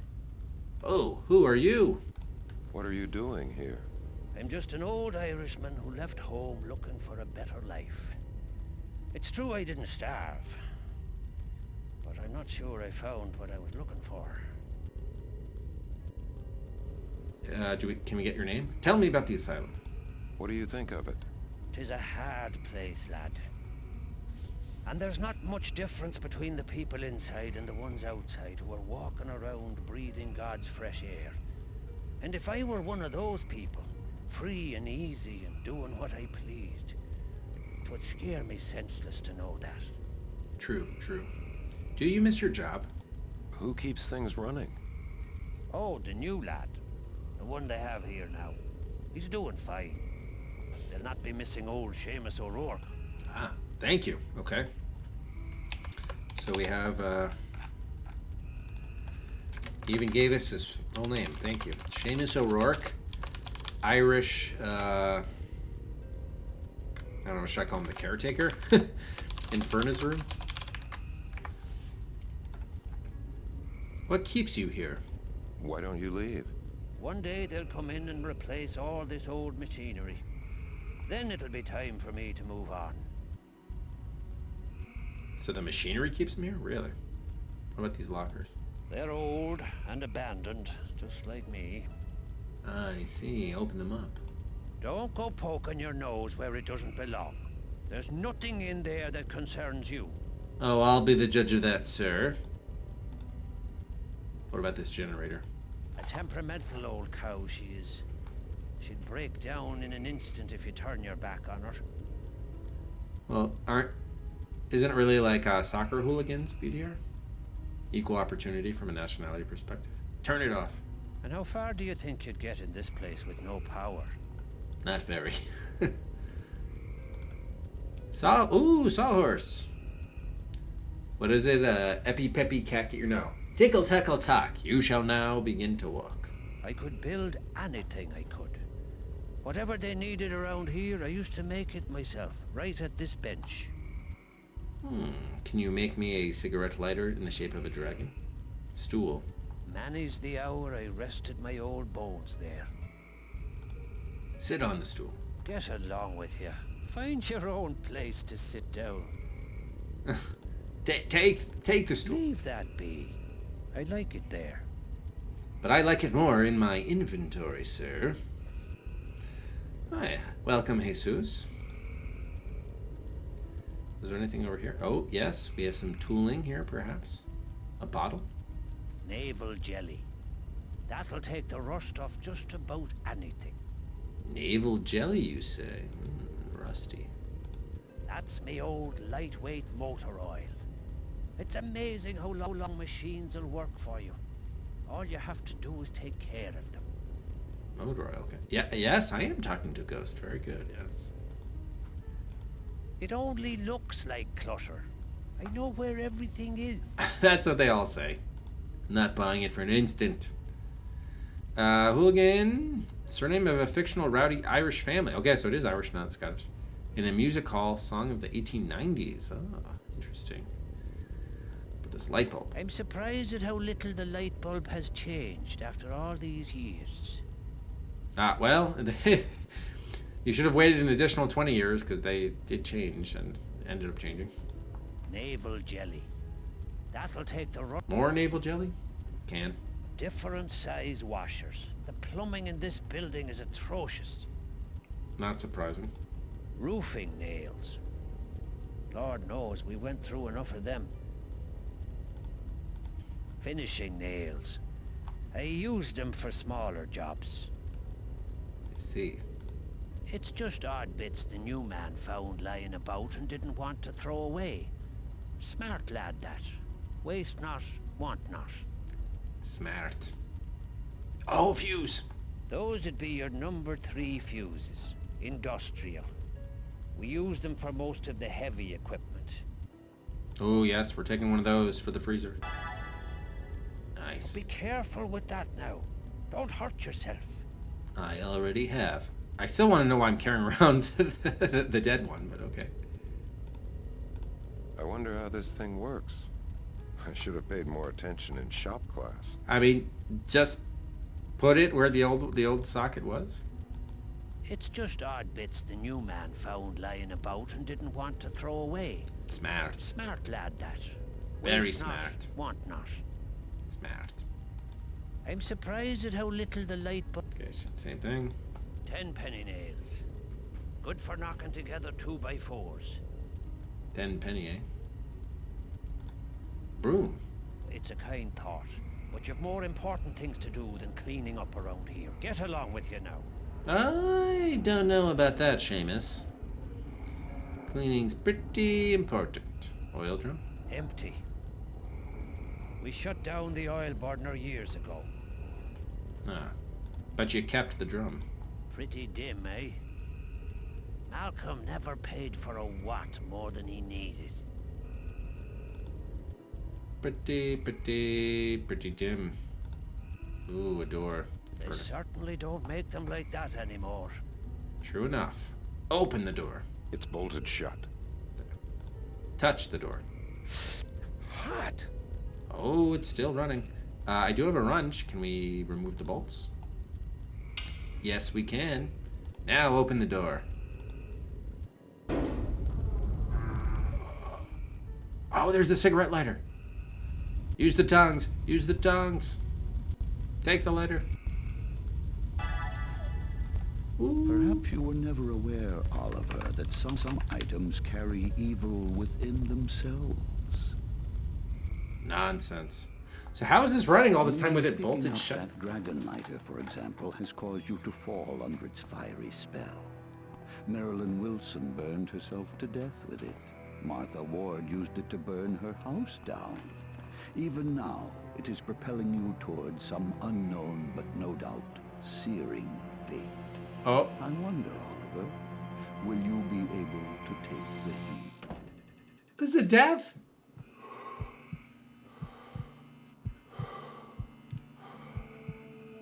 Or is it? Well, we got open the You're trapped. heat chamber. Am I though? 90 degrees. The patient suffers heat cramps from the loss of fluid in his muscles. Whoa. I don't think I have a Open the flash. box.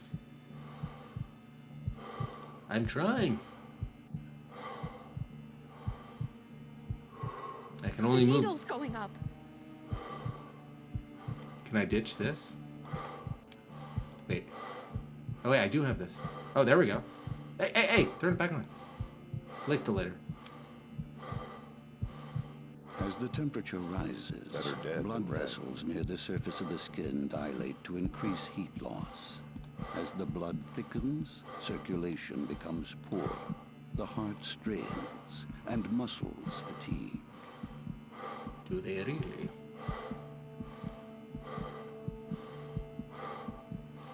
That's nothing.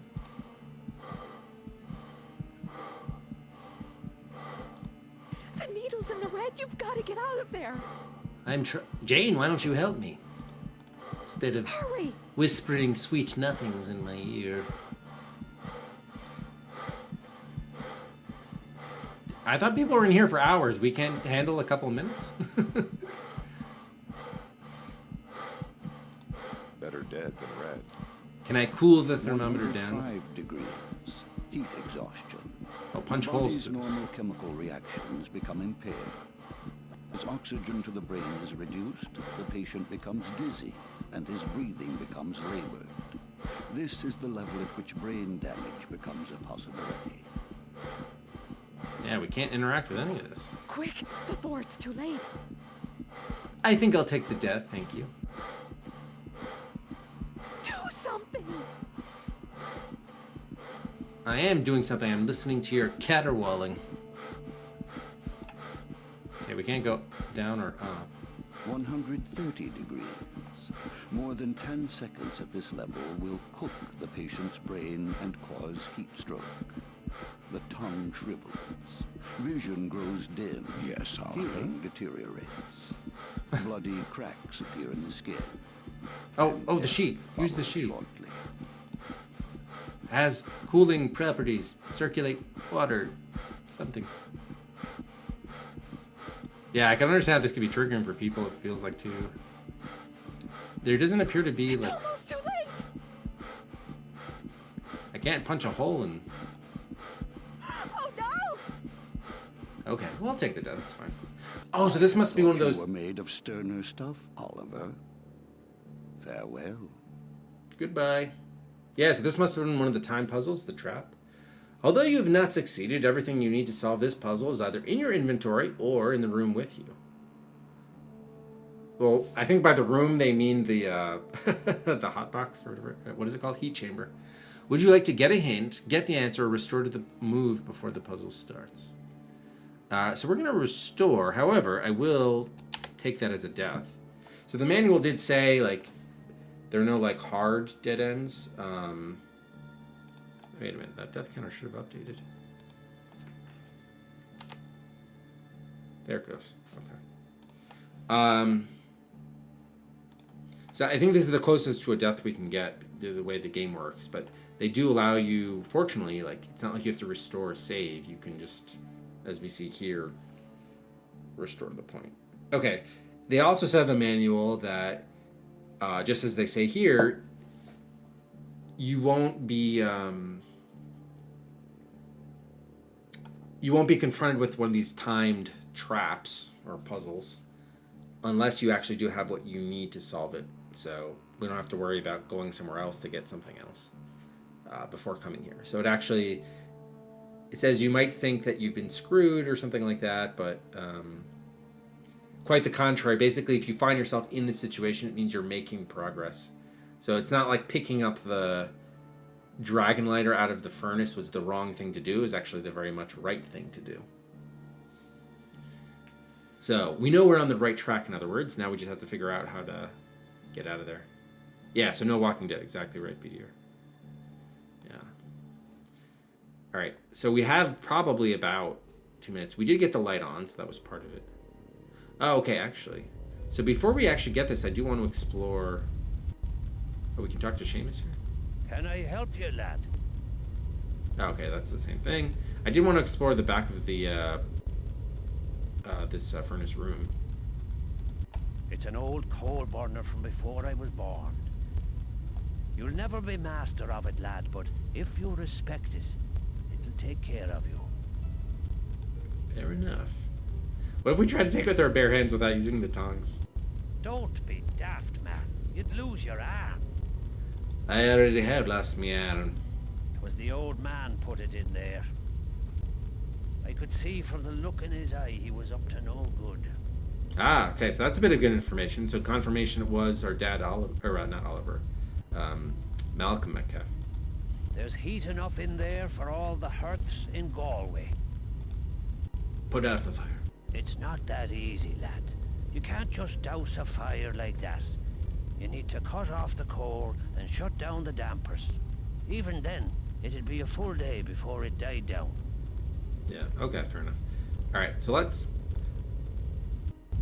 Before I go back, I just want to check. It looked like there was an area back there I just want to check out before we get back to the heat chamber. Yeah, let's come back here.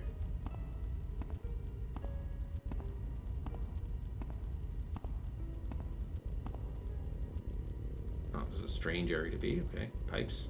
Ah, you'll go daft, lad, if you try to figure out where all those pipes go. Leave that to an old expert like me. All right. Ah, you'll... Sort of an odd area, but okay. Turn to the left. Ah, whoa, what's going on here? Door. Nasty business. That water is causing no end of mischief. Ah, we have a leak to fix? But Careful, man. If you touch that cage or anything on it, you'll get a shock the likes of which would light up all of Dublin. some electrical... Was this also a trap? Look at the padlock. That's a new one, that is. You won't find a key for it on that big ring of yours. Open it. The shock would knock your eye teeth out. Better turn off that water first. Okay, but gets pack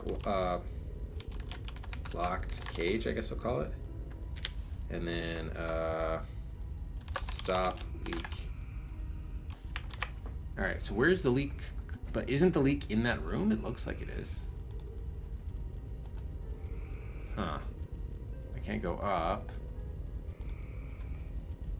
It looks like the leak is... Oh, I guess the source of the leak would be upstairs, right? Okay, that makes sense.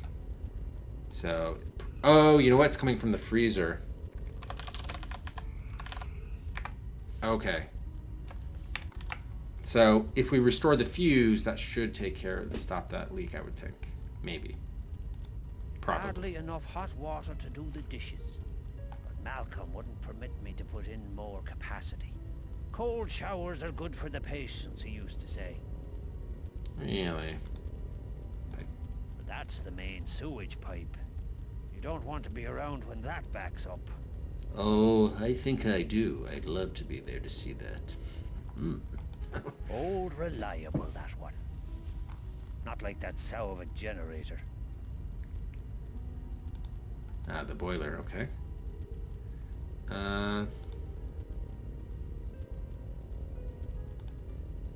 Another Hardly enough hot water to do the dishes. same one. Hardly enough. Hardly enough. Hardly.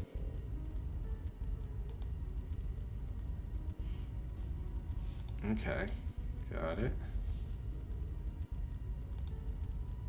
All right, so I think we have what we need though to fix the freezer. Or the not the yeah, well, because we have the replacement fuse. All right, so before we get the dragon lighter and fix that situation, that stressful situation, let's go back upstairs. Let's go to the kitchen. We can replace the fuse, and maybe that's it. There could be something in the freezer, but probably it's gonna be something else. That should be most of it.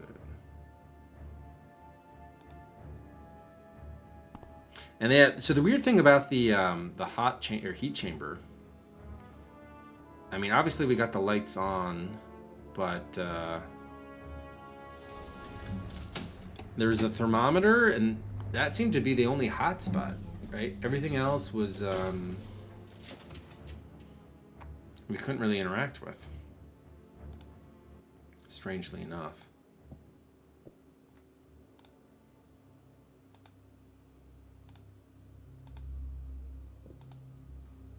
Okay, so let's go in the freezer, kitchen.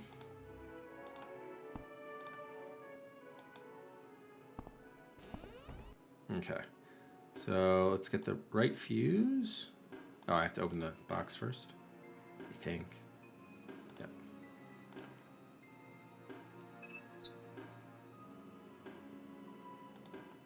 Fuse here. Replace fuse.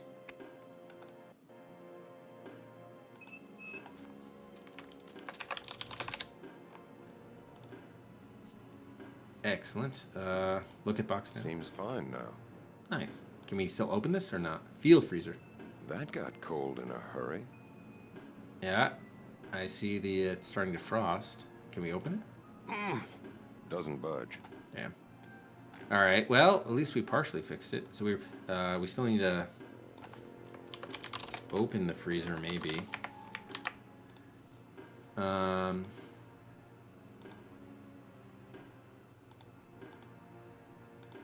That got cold in a hurry. I still hear like what seems to be dripping.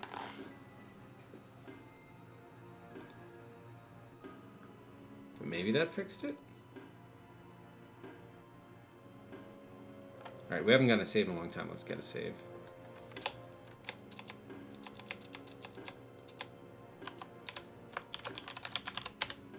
All right, now let's go back to the basement and then see what we can see.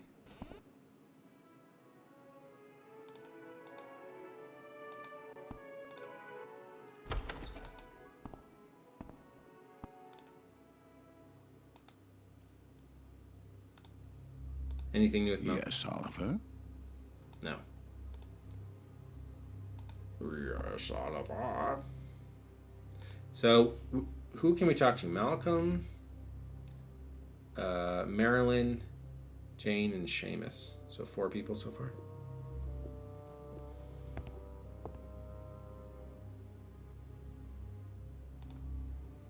All right. So we'll check back in the furnace room on if that stopped the leak or whether we still need to get in the freezer to fix the leak.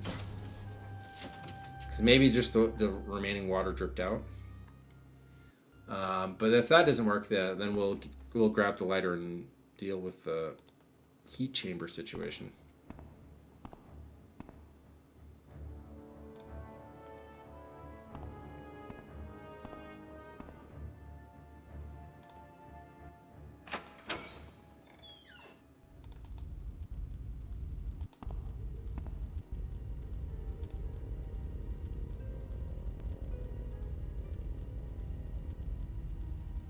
All right, looks fixed.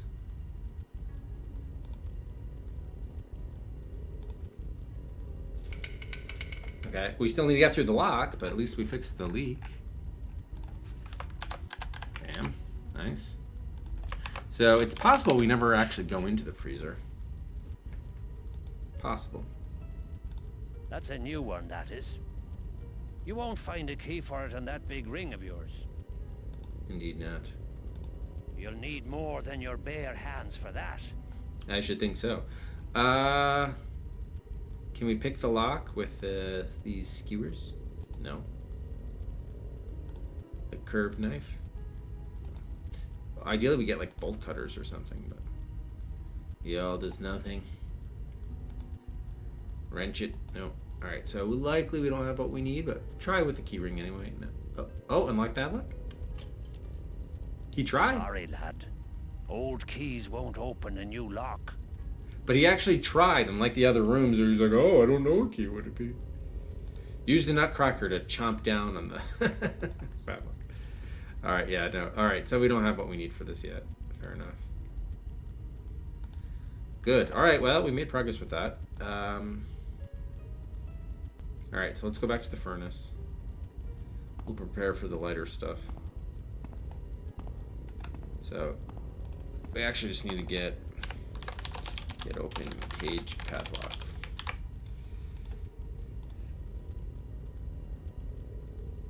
Alright, open up this. Alright, let's do another save here before we...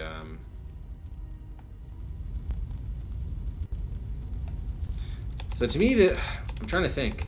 We could either...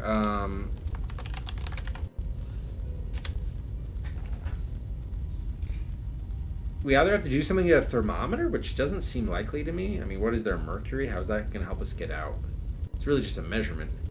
It's more likely to me that there's a hotspot I'm missing. But in the event I can't find it, then we'll have to go all in on the thermometer. Yeah, there wasn't really anything else to look at, unfortunately.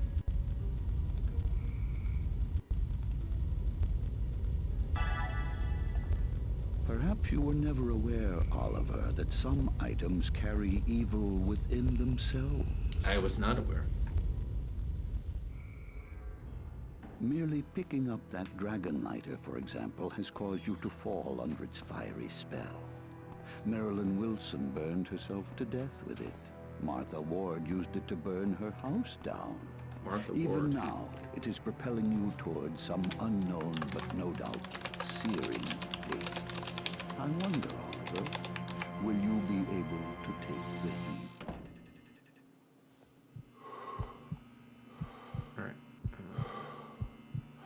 Flip that on. Yeah, it doesn't seem like you can do anything with that. You're trapped. I'm aware. Alright, yeah, so it seems like it's only that thermometer. 90 degrees. The patient suffers heat cramps dead from the than loss of fluid in his muscles. Quiet you. Better dead than red. Better dead than red. Alright, Open the box. Pete, thermostat with lighter.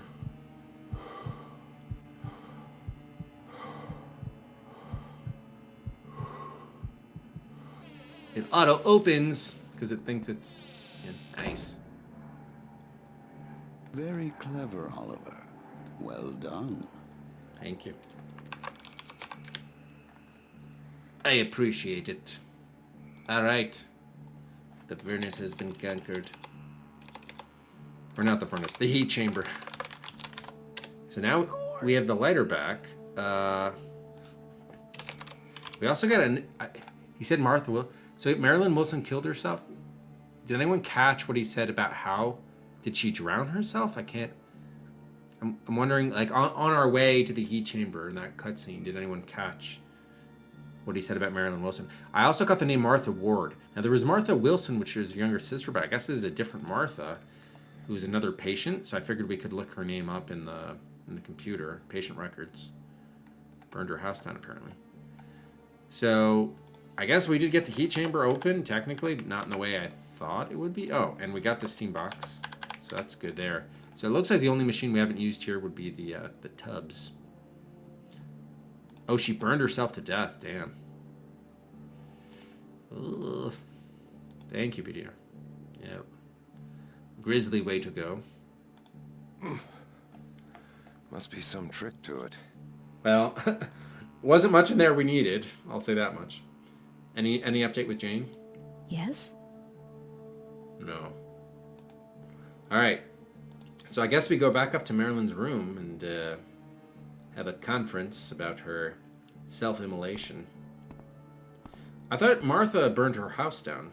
So that I guess they all do something with burning themselves.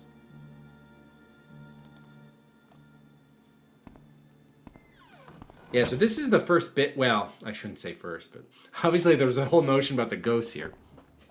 I was going to say that, oh, this is the first spiritual thing to show up here, but clearly that's not the case.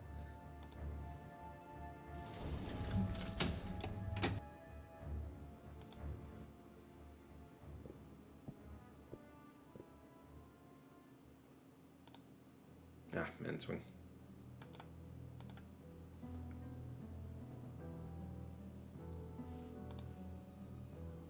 Alright, so remember a left to go to the women's wing off the elevator.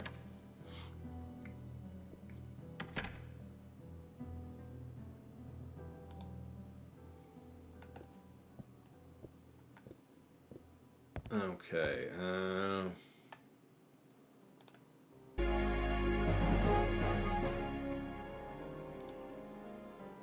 thanks so much for the follow. Welcome to the Adventure Quest, Real Smith. Oh, hello. Oh, hello. Tell me about the furnace. Your diary says that Dr. Metcalf used to take you into the utility room. Why? That's where he would burn the things that belonged to me. The things I cared about. He said it would help make me feel better. Like the yearbook. He was lying. He was just being cruel. Everything that was ever precious to me, he put into that furnace. Including your baby, yes. You may not know this, but I am Dr. Metcalf's son. Was the steam box bad? Alright, so how do we give this letter? Do we want to give this letter back to her? It's beautiful. What's going on with that tongue? Show the letter to Marilyn. I can't believe you found it. Could you put it over next to the baby book? Thank you. Sure thing. You're welcome. Put it into the case. Probably a good idea not to be carrying around some cursed item like this. That's a bit evil. Alright, have a good night, Echo. Take care. I'm probably going to cut stream in a little bit here. Within the next half hour, for sure. Hey. Put lighter on stand. Thank you. You're welcome. Ah, you're welcome. Don't mention it. Do you know anything about a secret room where Joshua is being held? Joshua is being held there. Can you help me find it? I'm afraid I don't know too much about the asylum layout. I was only here a short time before I died. But the women down the hall might be able to help you, if you can get them to make sense. They're a little crazy. The key to the corridor door had a big W stamped on it. It's sure to be on your keyring, so you should be able to open it right up. Thank you. All right, so it seems like we've closed.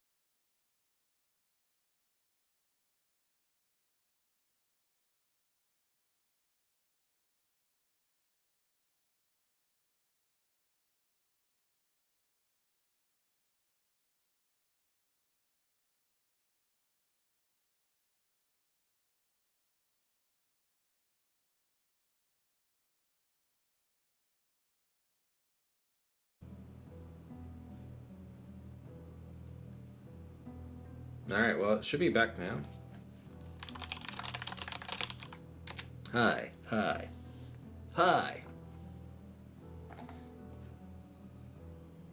Did you see me put the lighter back in the case? Hello. Okay, good. So I think you only missed me then going in. We opened the end door of the women's wing, and we have another like identical hallway.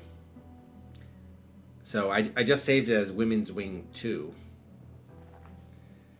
And apparently we've been told the women here are truly crazy.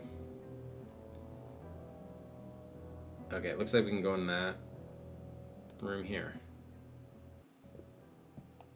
Whose room shall we be entering now? Oh, let's resume the timer.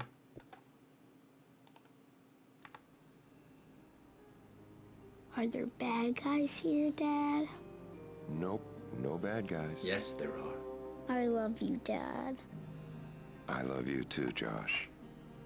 Don't be fooled, Josh. You there. You're new. Did you bring my knitting needles? Would you settle for some shish kebab skewers? I'm afraid not. Well then, be off with you. Knitting needles. Look up. Everybody, I believe what we have right here is a tapestry. The tapestries are delicate. Please do not disturb them. I tolerate you. This is a castle, and we have many tapestries. Indeed we do. In fact, here's another one. The tapestries are delicate. Please do not disturb them. Perhaps it would look better nearer the fireplace. Wow, this is a nice, it's a much nicer room than poor Marilyn Wilson's, huh? Whose room are we in exactly, anyway? Fireplace? It needs a good sweeping.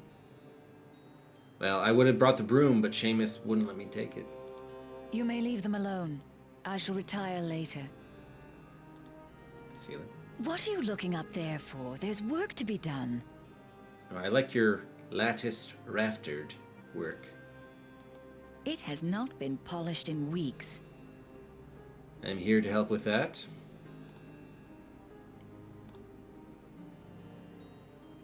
Ah, here we go, okay. Another tapestry.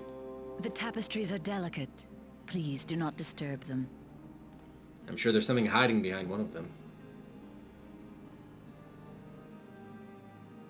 Lavinia Willoughby. How about that? All right. Lavinia Willoughby's room. Lavinia Willoughby suffered from the delusion that she was Mary, Queen of Scots. Delusional patients generally build intricate structures to support their beliefs. They frequently believe they are a romantic figure from the past, whose circumstances can be mapped against their own. This form of illness should not be confused with the much rarer multiple personality disorder. Miss Willoughby's original treatment plan called for fever therapy. When that proved ineffective, she was put on a mild shock program, which first took the form of metrazole injections, then finally insulin treatment. Whoa, BDR, whoa. You're hitting on Miss Lavinia Willoughby? For shame, BDR, for shame. The woman is seriously ill, or at least was when she was alive. She's also dead. Schizophrenia. What the general public thinks of as schizophrenia, or split personality, is actually a much rarer disorder called multiple personality disorder, of which only a few hundred cases have ever been authenticated. True schizophrenia, from which Miss Willoughby suffered, is a much more common disease, striking about 3 persons per 1,000. It is the largest single cause of admissions to mental hospitals. The principal symptoms of schizophrenia are delusions, hallucinations, incoherent thought processes, and a withdrawal from reality. 4 general types are recognized: disorganized, catatonic, paranoid, and undifferentiated. Delusional disorders. Several types of delusional disorders are recognized. Miss Willoughby suffered from 2 of them: grandiose type, in which the patient identifies with a deity or a famous person, and persecutory type, where the patient believes she is being malevolently treated in some way. The delusional systems are quite adaptable, and when confronted with evidence that contradicts their beliefs, patients generally find a way to twist that evidence to support the worldview they have built for themselves. Apart from the impact of the delusion itself, patient's functioning is usually not impaired, nor does her behavior become obviously odd or bizarre. Multiple personality disorder. Multiple personality disorder is an extremely rare condition in which 2 or more independent personalities develop in the same individual. The patient is generally aware of only one of these personalities at a time. This was not the case with Miss Willoughby. She consistently believed she was Mary, Queen of Scots from day to day, and did not lapse into her original or other identities. Treatment for the condition is generally aimed at reintegrating the personalities into one, usually by encouraging the dominant personality to recognize the existence of the others, and by removing the underlying cause of the original dissociation. Mary, Queen of Scots. Mary, Queen of Scots was one of the most romantic figures in history. She was crowned Queen of Scotland before her first birthday. At age 15, she married the King of France, but returned to Scotland after he died 2 years later. Many viewed her as the rightful Queen of England instead of Elizabeth I, and it was the many schemes and plots to place her on England's throne that eventually led to her execution. For the last 18 years of her life, she lived as Elizabeth's prisoner in a series of castles. It was hardly a life of privation. She had 50 retainers in her household, and she was more like a house guest of her jailer, George Talbot, the 6th Earl of Shrewsbury. It was only with great reluctance that Elizabeth eventually succumbed to political pressure and ordered her cousin to be beheaded. The order was carried out in the Great Hall at Fotheringay Castle. Mary was only 44.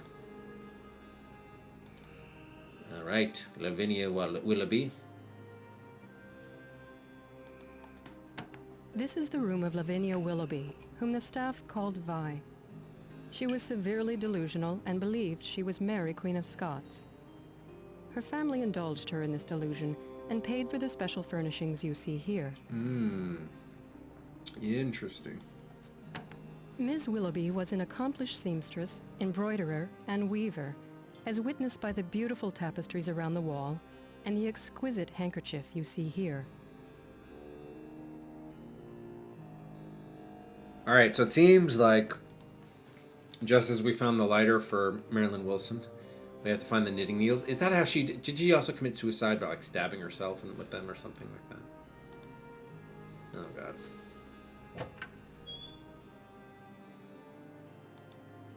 Look at Stan. That is where my handkerchief belongs. Your handkerchief? I thought it was gonna be your knitting needles. Yes? Who are you?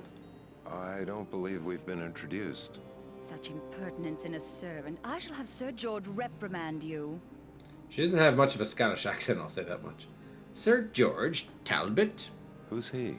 He is my host, if you can call it that. I cannot. The host with the most. Why knitting needles? What would you do with them? A servant does not question the commands of a queen. Fetch them, please. You are dismissed. Fair enough. Can we talk to Malcolm about her? Yes, Oliver? Yes, what happened downstairs? What made me climb into that heat chamber? The lighter has an evil all its own. You fell under its spell. You could have warned me, Dad. That's ridiculous. I don't believe it. That is one of the only 2 logical explanations, Oliver. The other is that you yourself are going insane. Aren't I, though? Which do you prefer? Yeah, yes, he does. I kind of think of it as his totem. He even said it looked like him. So I've not seen Bubba Hotep, but it sounds like you guys recommend it.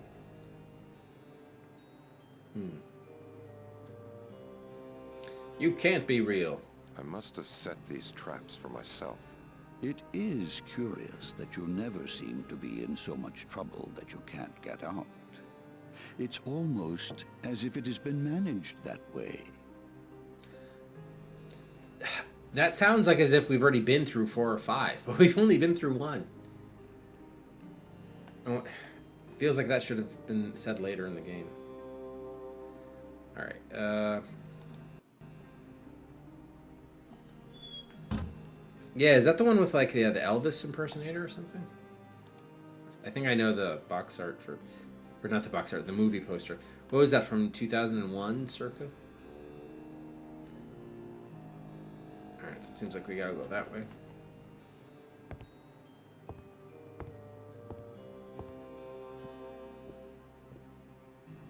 Oh, there's a lot going on here. But I can't look at that tapestry. I can look at the window, though. Tomorrow, you should give it a good washing. Open it. You know very well it cannot be opened. I didn't know that, actually, otherwise I wouldn't have tried to open it. Look in the box. I have everything else I require. I am only missing those needles. Really? Well, what about what I require? Why is it all about you, Lavinia? Look at embroidery hoop. It is fine where it is, thank you. It'd be finer in my pockets, my inventory. Look at the yarn. I have enough yarn, thank you. If I require more, I shall inform you. Please be sure you do that. Lavinia, look at the table. It has a wobbly leg. Perhaps you can fix it. Perhaps, but you said you needed nothing but knitting needles. I took you at your word, and now I find it's been quite the contrary is the case. Oh, Lavinia, you and your devious ways.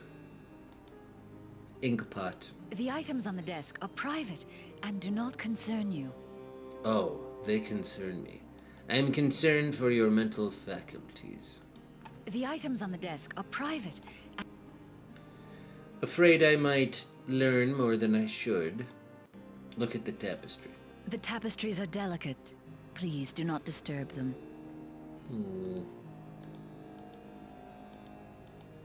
A draftsman. Oh, pen holder. The items on the desk are private. So we have a pen holder, the desk itself. I can't look at any other items. Can I open the... Oh yeah, open the drawers. Those drawers do not require your attention. Oh, yes they do. Those drawers do not require your attention. Cheeky bugger. Okay, No. Alright.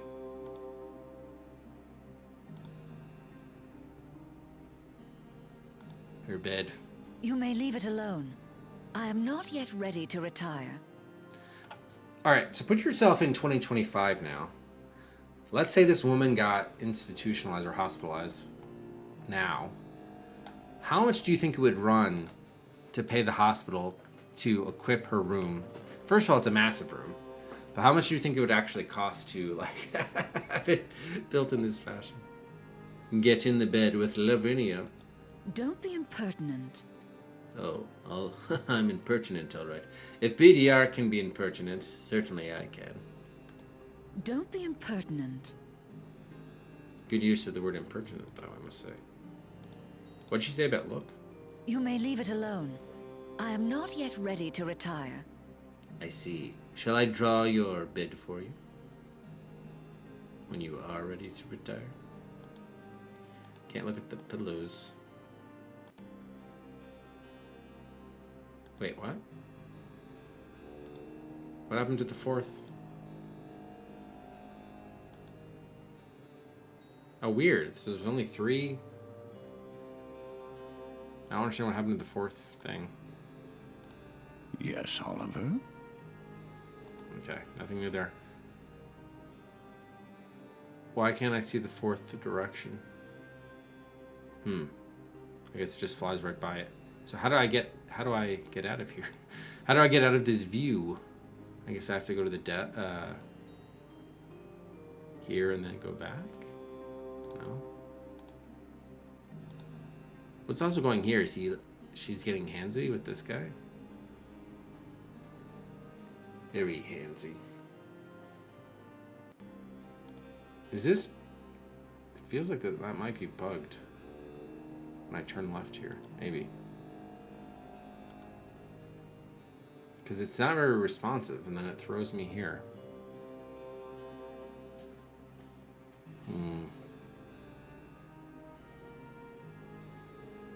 Yeah, I mean, definitely getting the right skilled craftsman would be difficult indeed. You'd perhaps need a real artisan, an artisanal carpenter. How do I? Yeah, something's wrong here because even when I hit right, it like it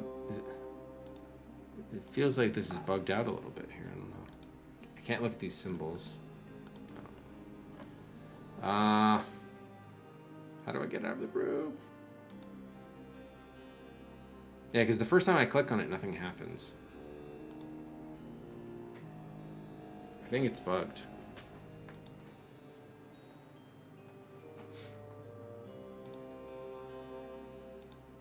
So maybe I'm on the screen now?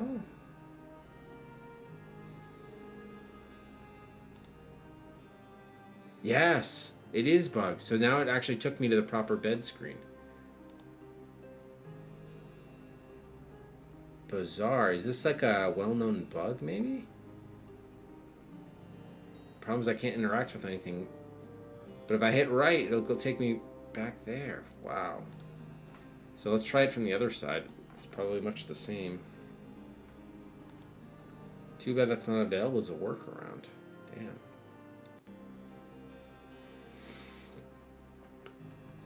So now if I go left, it's going to take me back to this very desk.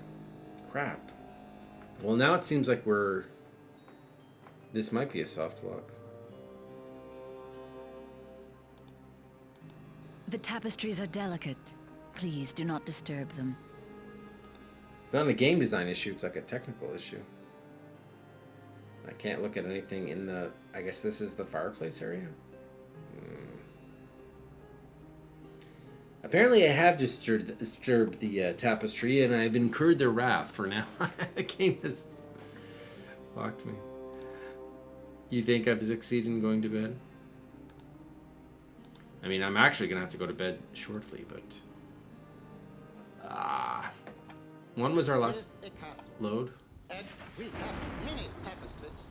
Oh, apparently I clicked on the intro somehow. Oh gosh. Alright, well, I guess we have no choice but to load the last save, and I guess we'll try to go directly to that point. Actually, first things first, let's just confirm. I'm assuming going forward is going to get me into a... Now I've lost my cursor. Good God.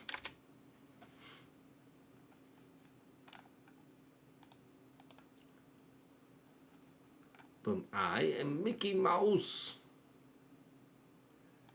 Alright, hang on. We might need to... Yeah, let me quit and try to restart it. Because I don't have a cursor.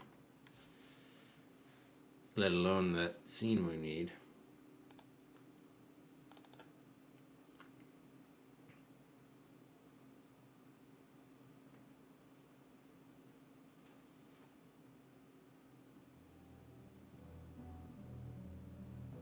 Okay, we got the cursor back. Now let's see how the room...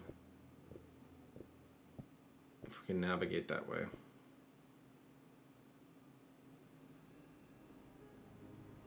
Are there bad guys here, Dad? Nope. I love you, Dad. I love you too, Josh. There are bad guys there. Don't be fooled. You there. You're new. Did you bring my knit? All right. So the good news is we can skip the conversations. But we obviously still need to have them. But yeah, let's see if we can make it over there.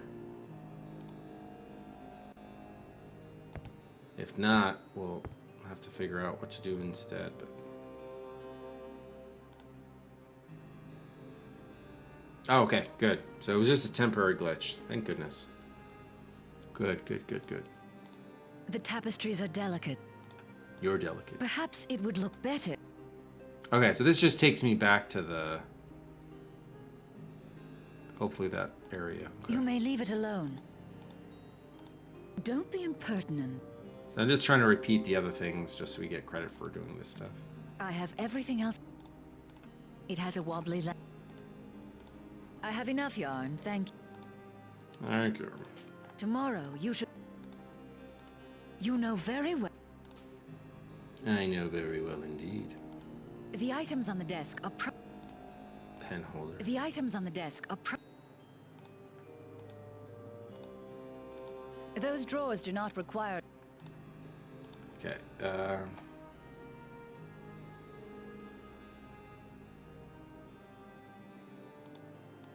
What are you looking up there? so how do I... okay, there we go. Get out of here.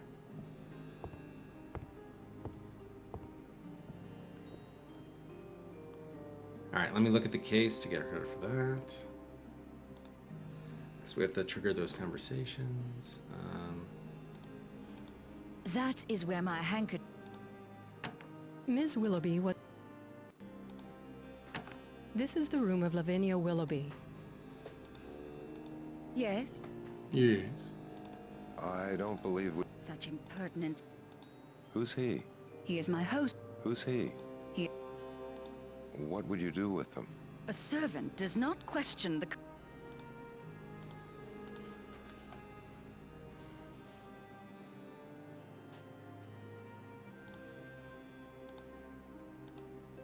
I doubt this matters, but just to get credit. Alright, good. And then we have to talk to our dad. Yes, Oliver? What made me... The lighter has an... I don't believe it. That is one... I must have set the... It is... Alright. Now we can't open the case. I don't think we could take the picture, though. Talk to Vi. Ah. Oh, so this is new. Okay. Where are your needles? What happened to your last pair? They were taken from me by Sir George. Actually, they weren't proper knitting needles at all. They were curious eating sticks from the Orient. They worked just as well. Oh. In captivity, one must improvise. Ah, so Sir George is obviously Malcolm. He's her host. Why do you want knitting needles? What will you do with them? It is how I pass the time. All the needlepoint and tapestries you see around you, I made them. That's a lot of work. It must have taken quite some time. I've been here 18 years. I'm looking for a little boy. Have you seen my son? His name is Joshua. I am sorry your boy is missing. I too miss the companionship of my son. But perhaps you will find the lad while you are searching for my needles. You may go now. Perhaps I'll find the needles while I'm searching for my son. So maybe the skewers are it? Show them to her? Excellent. Nice. Just put them in the box with the rest of my sewing things. Who knew we had actually solved your quest all along? And those were just freely available. Oh, wait. Oh, Decaf Jedi! Thanks very much for the raid. Welcome, raiders, to John Saul's Blackstone Chronicles, where we are about to give some shish kebab skewers to a lady who fancies herself Mary Queen of Scots, but is actually a dead mental patient. A long story, if you're not familiar with it. Welcome, welcome. What were you playing tonight, Decaf? And welcome everyone on into the Adventure Quest. We're trying to play through every English language adventure game we can, and even some that we that are perhaps not English. Hey, how's it going, Wallaby Boxer? Oh, Norco. Nice. Very cool.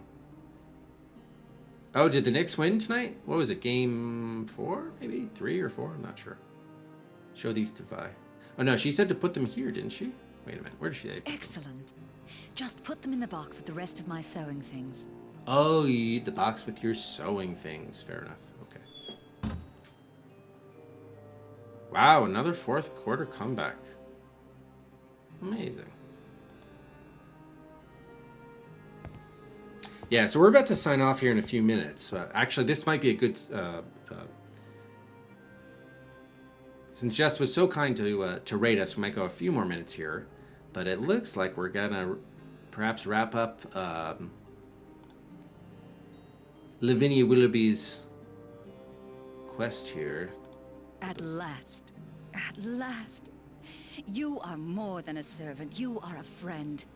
Thank you for providing me the only implements by which my imprisonment becomes tolerable. Oh, you're quite welcome. Maybe she won't be so resistant for me to inspect her bed as she was in the past. Can we get a Rufus sighting? I'll have to see. He was in the next room a little earlier. I'm not sure if he's still there. Whoa, BDR, whoa. Lots of talks about boxes going on here. Who is Sir George? Why do you call him your host? George Talbot, the Earl of Shrewsbury. Shrewsbury. This is his castle. He has been commissioned by my cousin, Queen Elizabeth, to detain me. Little does she know that he brings dishonor upon both our royal houses. Indeed. What dishonor? What does he do? He tortures me. Ooh. He takes me to the dungeon and uses a key with a skull pattern on it to open a small room. Fever therapy. There he forces foul emetics and purgatives down my throat. Purgatives? Sometimes he bleeds me until I am dizzy and become faint. The rogue. Why? What does he hope to gain? He wishes me to confess to conspiracies against my dear cousin. When I refuse to do so, he opens a special casket he sometimes has with him. Inside are vials filled with poisons that give me fevers and chills. Does anyone know? Have you told anyone else about this? Only Lorena, the prisoner next door. She's very difficult to talk to, but she knows more than she's willing to say. She is heavily guarded, but the key to her part of the prison has the number 26 engraved on it.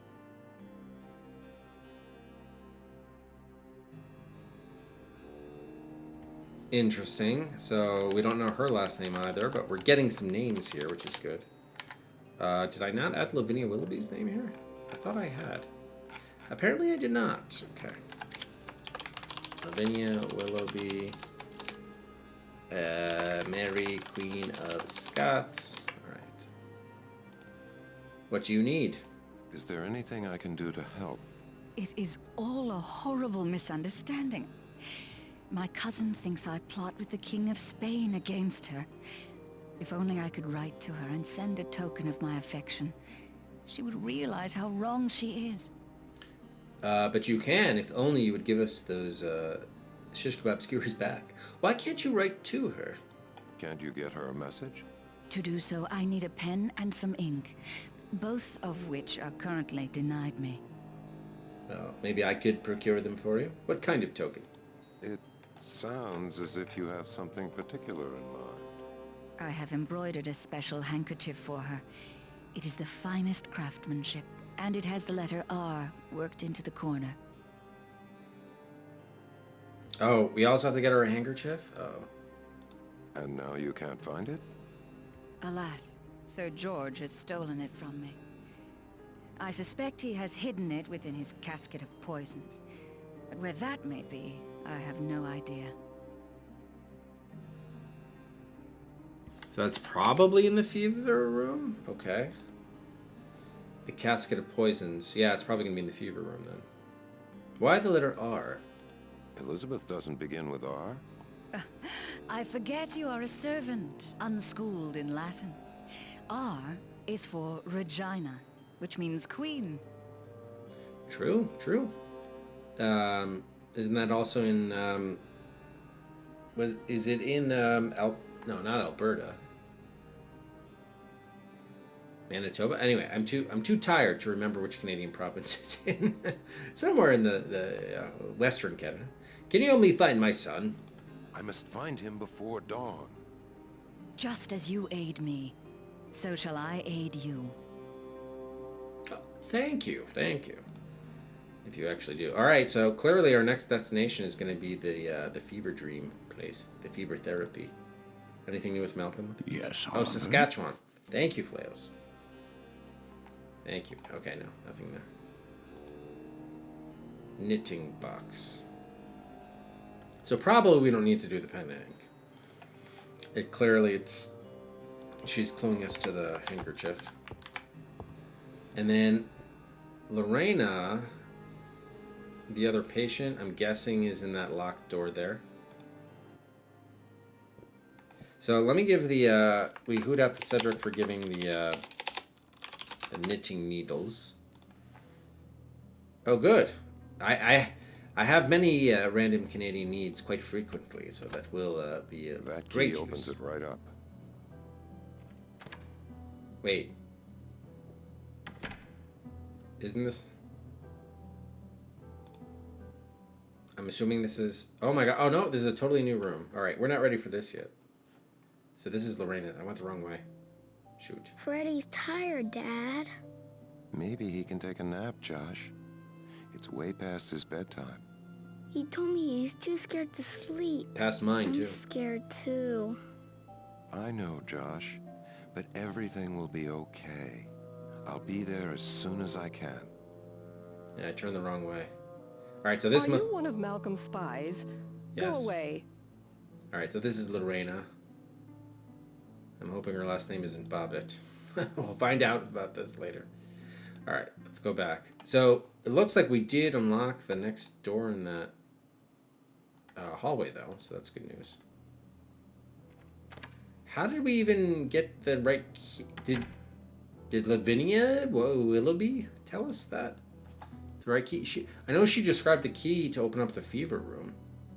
Or at least I thought that was the key she had described. Because the use of the keys is automatic, it's really hard to be certain. But we did make it to Women's Wing 3. We haven't even begun to think about the men's wing. And hey, how's it going? Sorry, Snatcher, I missed your... Hello?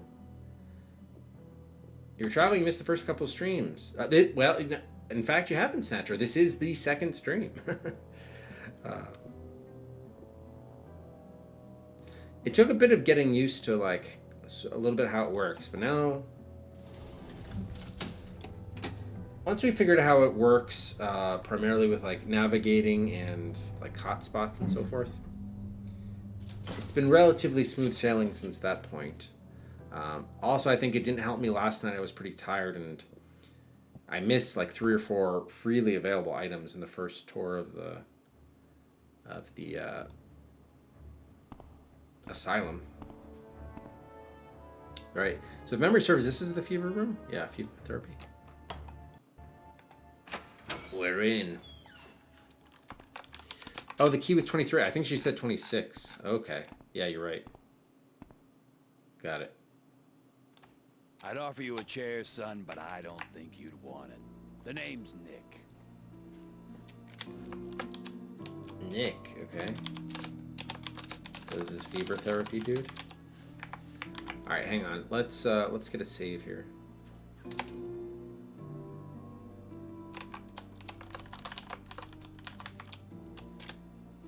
Alright, now I need to remove fever therapy from our unlock list. Okay. Alright. This looks more like an electric chair, my god. I'd strap you in that thing, lower the box over your head, and just leave you there. I'd cut a hole in the seat so you could crap. Women were lucky, they pee straight down, but the men pissed all over themselves because they couldn't get their hands free. Lovely. Sit down. Now don't do that. That's not even a good joke. Talk to him. Howdy. Why were you here? Were you an inmate? Yeah, you mean what am I in for? I'm just old is all. I forget things. My wife died, my kids didn't know what to do with me, so I ended up here. Oh, man, really? Did your family visit? Did they know what it's like in here? Are you nuts? You think I'd tell them that? They done the best they could by me. They deserve to get on with their lives. Everybody's got to die somewhere. I told them old Nick Brennan was doing fine. Brennan. Alright, we have his last name. How could you stand it? How did you get by? The first thing is, don't let them see you cry. They'll think you're depressed God. and start pouring pills down your throat faster than you can say Jack Robinson. Yeah, this is quite a different take, I would say, on the whole asylum business than, like, one of the game's contemporaries, right? Like Sanitarium. What year did that come out? Maybe even the same year, 98? Maybe 99. I think 98, though. This is much more, I would say, grounded. Despite being, like, a ghost story, clearly it's making some social commentary, right, at the same time. What else? Any other tips? Don't turn your back on that Metcalf guy. He talks civilized, but he's got a mean streak a mile wide. I'm aware. How were the doctors? Did they know what they were doing? Are you kidding? They were shooting in the dark and we were the far wall. They didn't have a clue why people go haywire. Anybody got cured around here, it was because they were desperate to get away from the quacks. Quacks. Look at the cage. It's called a Utica cage. They lock you in there overnight and set it so you can't unbend your legs. If you treated a dog like that, they'd throw you in jail. Damn. Open the cage. You stay away from that. That cage is real trouble. Trouble, eh? Trouble's my middle name, sir.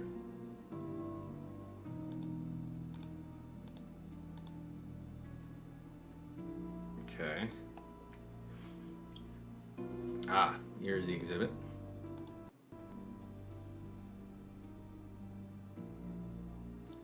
Apothecary. The earliest theories of mental illness revolved around the theory of the humors. Sickness, it was thought, was caused by an overabundance of one of the four essential fluids in the body: blood, phlegm, choler, yellow bile, and melancholy, black bile. The most common method of bringing the fluids back into balance was bloodletting. Additionally, the patients were given purgatives to empty their bowels, or emetics to make them vomit. Great advances were made with the advent of metrazole and insulin shock treatments, and these in turn were eventually supplemented by various fever therapies. When not being used to administer these treatments, this room also served as solitary, an area to confine unruly patients until they calmed down. Fever therapy. Prior to World War I, an Austrian doctor named Julius Wagner von Jauregg became convinced that high body temperatures caused by fever would kill the infection that caused mental illness. He experimented on patients, injecting them with tuberculosis, typhoid fever, recurrent fever, and erysipelas, but did not meet with success. Shock of shocks. After the war, he encountered a soldier with a different kind of fever, malaria. He drew blood from him and injected it into some of his patients. He reported that half of them improved. Wagner Jauregg's work was enthusiastically received, and he was awarded the 1927 Nobel Prize for Medicine. Malaria therapy quickly became standard practice in treating schizophrenics, and was not discredited as an effective treatment until many years later. Why not both, Dark? Why not both? Insulin coma therapy. Insulin coma treatment was developed by Manfred Sakel, a Viennese doctor who had been using insulin as a tranquilizer for morphine addicts in withdrawal. When he accidentally gave an overdose to one of his patients, she went into a coma. When she recovered, Sakel thought he detected an improvement in her mental state. Sakel developed a course of treatment based on the hypothesis that inducing insulin shock in a patient somehow helps drive out mental illness. The treatment called for patients to be injected with enough insulin to send them into a coma. Oh my God. After an appropriate amount of time, during which the patient suffered a series of violent convulsions, the doctor injected the patient with a dose of glucose to counteract the insulin. Mortality for insulin treatment was about 6 per 1,000, and brain damage occurred, when glucose wasn't injected fast enough, in about 8.5 per 1,000. My God. Peter, yeah, can you... I mean, yeah, these are the standards of the day. Metrazol shock therapy. In 1935, Ladislas von Meduna, a Hungarian physician, noted that epileptic patients rarely became schizophrenic. Believing that epileptic seizures somehow prevented psychosis, he set out to induce convulsions in schizophrenic patients through artificial means. He initially used camphor, but eventually settled on the synthetic preparation, metrazol. Within a few years, metrazol therapy was being used extensively in the United States, and by 1940, virtually every mental institution included it in their treatment plans. Although the original belief that epileptics cannot become schizophrenic turned out to be false, the treatment was still very popular among hospital clinicians.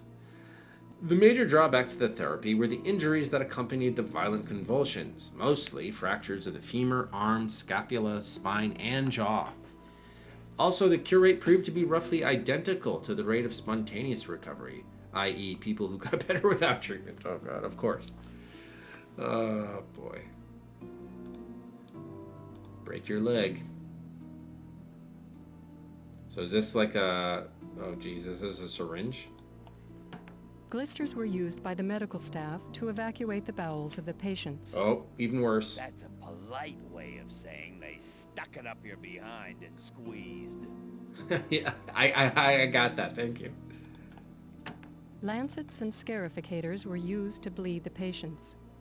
It was believed that doing so would bring their bodily humors back into balance.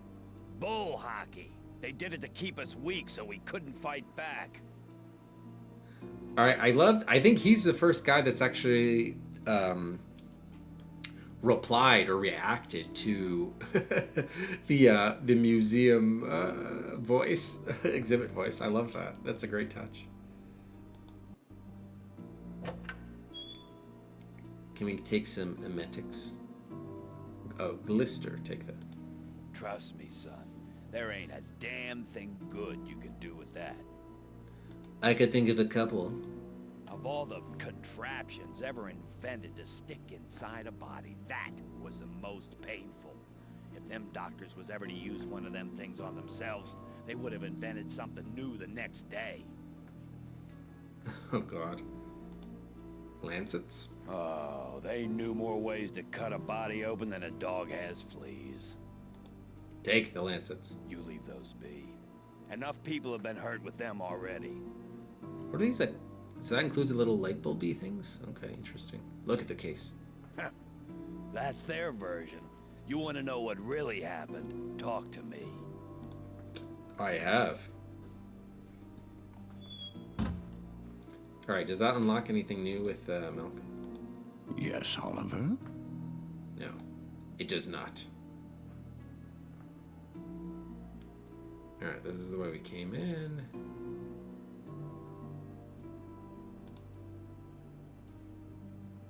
Oh, okay, here we go. We have a bowl. That's where they'd catch your blood when they open your vein. You got no idea what it's like to sit there and watch your blood drain out, knowing if the orderly doesn't come back in time, you'll bleed to death. Can't you, like, save yourself to some... Oh, no, I guess you were restrained. Damn. Look at the hutch. That's where they keep all the medicines. They pretended it was scientific, but me, I think it was just mix and match. Probably right. Can I open up these drawers here? No. Drawer. I remember Dr. Metcalf used to keep some kind of key in one of them drawers. I knew it was important, so I made up a way so I wouldn't forget. But all I remember now is the name Mandy Lee. It must have meant something to me at the time, but now I forget what it was. Okay, maybe we look up on the computer? We can get the clue. Name Nick used to remember right. I mean, look, there aren't that many of them, right? There are 36 drawers. Would it really take that long to go through them to find the right key? Seems rather arbitrary to me. They all look kind of the same. You can see how I'd forget, can't you? True, BDR, very true. Now don't do that. It'll take you all night to root through them drawers. Think, man, think. Mandy Lee. It must mean something. Yeah, well, maybe you should do the thinking. It's your mnemonic device. Mandy Lee. So probably we look her up on the computer. Now don't do that. So all of them are going to be the same? They all look kind of the same. Yeah, okay. All right, all right. All right, so it looks like we saw everything in here. Yeah, so let's go left.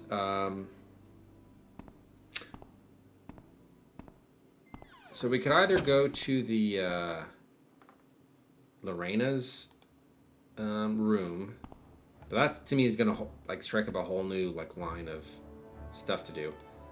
Hey, I was going Calic. So I think at this point, let's go to the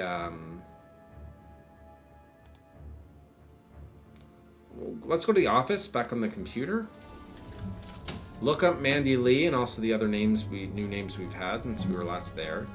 See if we can get any hits on the computer. I'm really hoping that Mandy Lee is like this is what we have to do to find the right drawer. I wouldn't call it so technically we are in a haunted asylum, so it definitely seems rife to be spooky, but it's not like the ghosts are haunting us per se. We're actually more talking to them as like straight up people. So I actually wouldn't say it's spooky. It's very atmospheric, but yeah, I don't think it's really designed to be scary. So I was actually surprised that this game wasn't labeled on Moby as a horror game because like the plot sounds very much like a horror game, but it isn't a horror game. So I actually think it's at least so far. That seems to me accurate, that it's not considered a horror game. Even though, yeah, it's like an old asylum, like it used to be an asylum years ago, and we're now trapped in here, and we have to find our son who's been like kidnapped before he died. Like it sounds, and we're going through all these like ghosts. Like it definitely sounds very horror. Yeah, I would say there definitely are quite a few that are quite spooky. All right, let's see if Mandy Lee is here. She is. Wait, okay. So Nicholas Brennan. Okay, yeah. So that's his daughter. Oh, jeez. Okay. I'm assuming she's married to Curtis Lee. Riverside Apartments, 3C, New Haven, Connecticut. So maybe that's the helpful indication of the drawer number. He was diagnosed with senile dementia. He suffered from Alzheimer's disease. Fever therapy for the course of the treatment, and he did. At least he died of natural causes, so we're led to believe could have been worse. Okay, so what about? Do we have Lorena? We need to get her last name. Damn. Lavinia Willoughby. Nickname Vi. Carter Willoughby, her husband, from Devereaux, South Carolina. She was diagnosed with delusional schizophrenia, grandiose. Patient believed she was Mary, Queen of Scots. Course of treatment, fever therapy, metrazole shock treatment, insulin shock. Man, she got the works. She committed suicide, really? Damn. Miss Willoughby's delusions were widely regarded by the staff as harmless. She did not appear to be violent, and the only precaution that was taken to ensure her safety was the removal of her knitting needles. Well, I hope she didn't commit suicide with the shish kebab skewers we provided her at her request. Damn. Okay. What about, is Seamus O'Rourke in here? He is. Next of kin Patrick O'Rourke, his brother, Galway, Ireland. It is unclear from the asylum records whether Mr. O'Rourke was an inmate or an employee. What? Regardless, he appears to have functioned in the role of caretaker of the building for many years. Okay, wow. So I just wrote down caretaker in my notes up there, just assuming, all right, it kind of sounds like he was a janitor or something, but no. Caretaker. All right, cool. And then we also have Jane, but we don't know her last name, so okay. Cool. All right, well, anyway, I could keep on playing for quite a while, but I'm definitely going to call it here. Let's get a save in. So it looks like for tomorrow, or the next stream, whatever that is, hopefully tomorrow night, if I'm not too tired. Let's stop our timer. We definitely have Lorena's room to go through, which I think will open up a whole new... Oh, actually, we did just get the 3C. Hang on. Let's resume the timer. We got to see if it's in that drawer, right? Because it did just lead to... Yeah, okay. All right, we can do that. So the apartment number was 3C, right? He said Mandy Lee. Well, I do have that save in case we need it. Yeah, I mean, it's from... or you mean a 3.5? Yeah, I mean, it's from 98, right? So it's very of its era, one might say.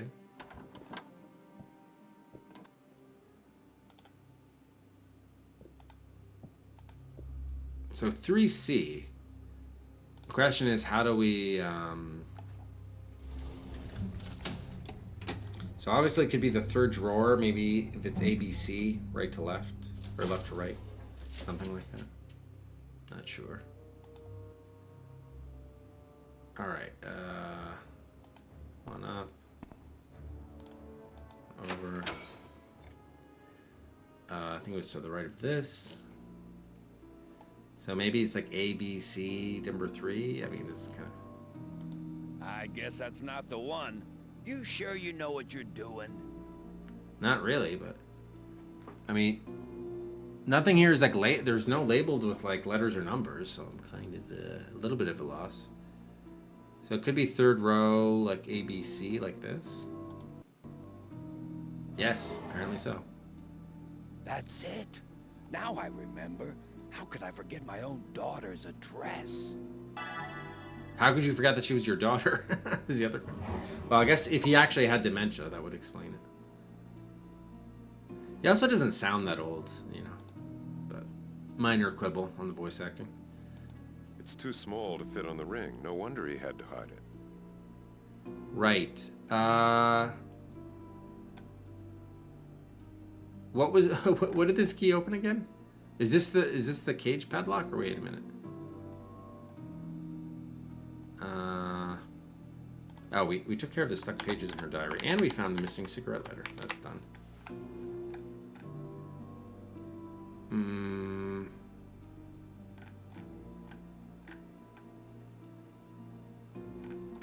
Wait a minute, did he tell it? I'm probably so tired I didn't even... It's too small to fit on the ring. No wonder he had to hide it. That was Malcolm who hit it, but I have to... Can we talk to Nick to find out? That's where they keep all the medicines. They pretend it. They all look kind of the same. You can see how I'd forget, can't you? I think we need to talk to Nick again, because I've forgotten what the key was used for. Or what the... Yeah. Howdy. Alright, it's actually going to take too long. Alright, I mean, I'm just... Since we're already in the basement, I will try the, that cage. I'm assuming... I don't think that's... No, because Malcolm hit it. We'd have to find a new key for the... For that fence back there, the cage. So this opens something else. I have to go back and look, but it's so late. I'm tired. I don't remember what he said about how to set us up for what key this, what this actually opens. The key that we just found. But we'll try this since we're here. Yeah, no, it's not that. Okay, well, it makes sense. It wouldn't have been because that was an old key hidden by Malcolm. Okay. All right, so let's get another save here. I'll just say basement. All right, now we're definitely gonna call it.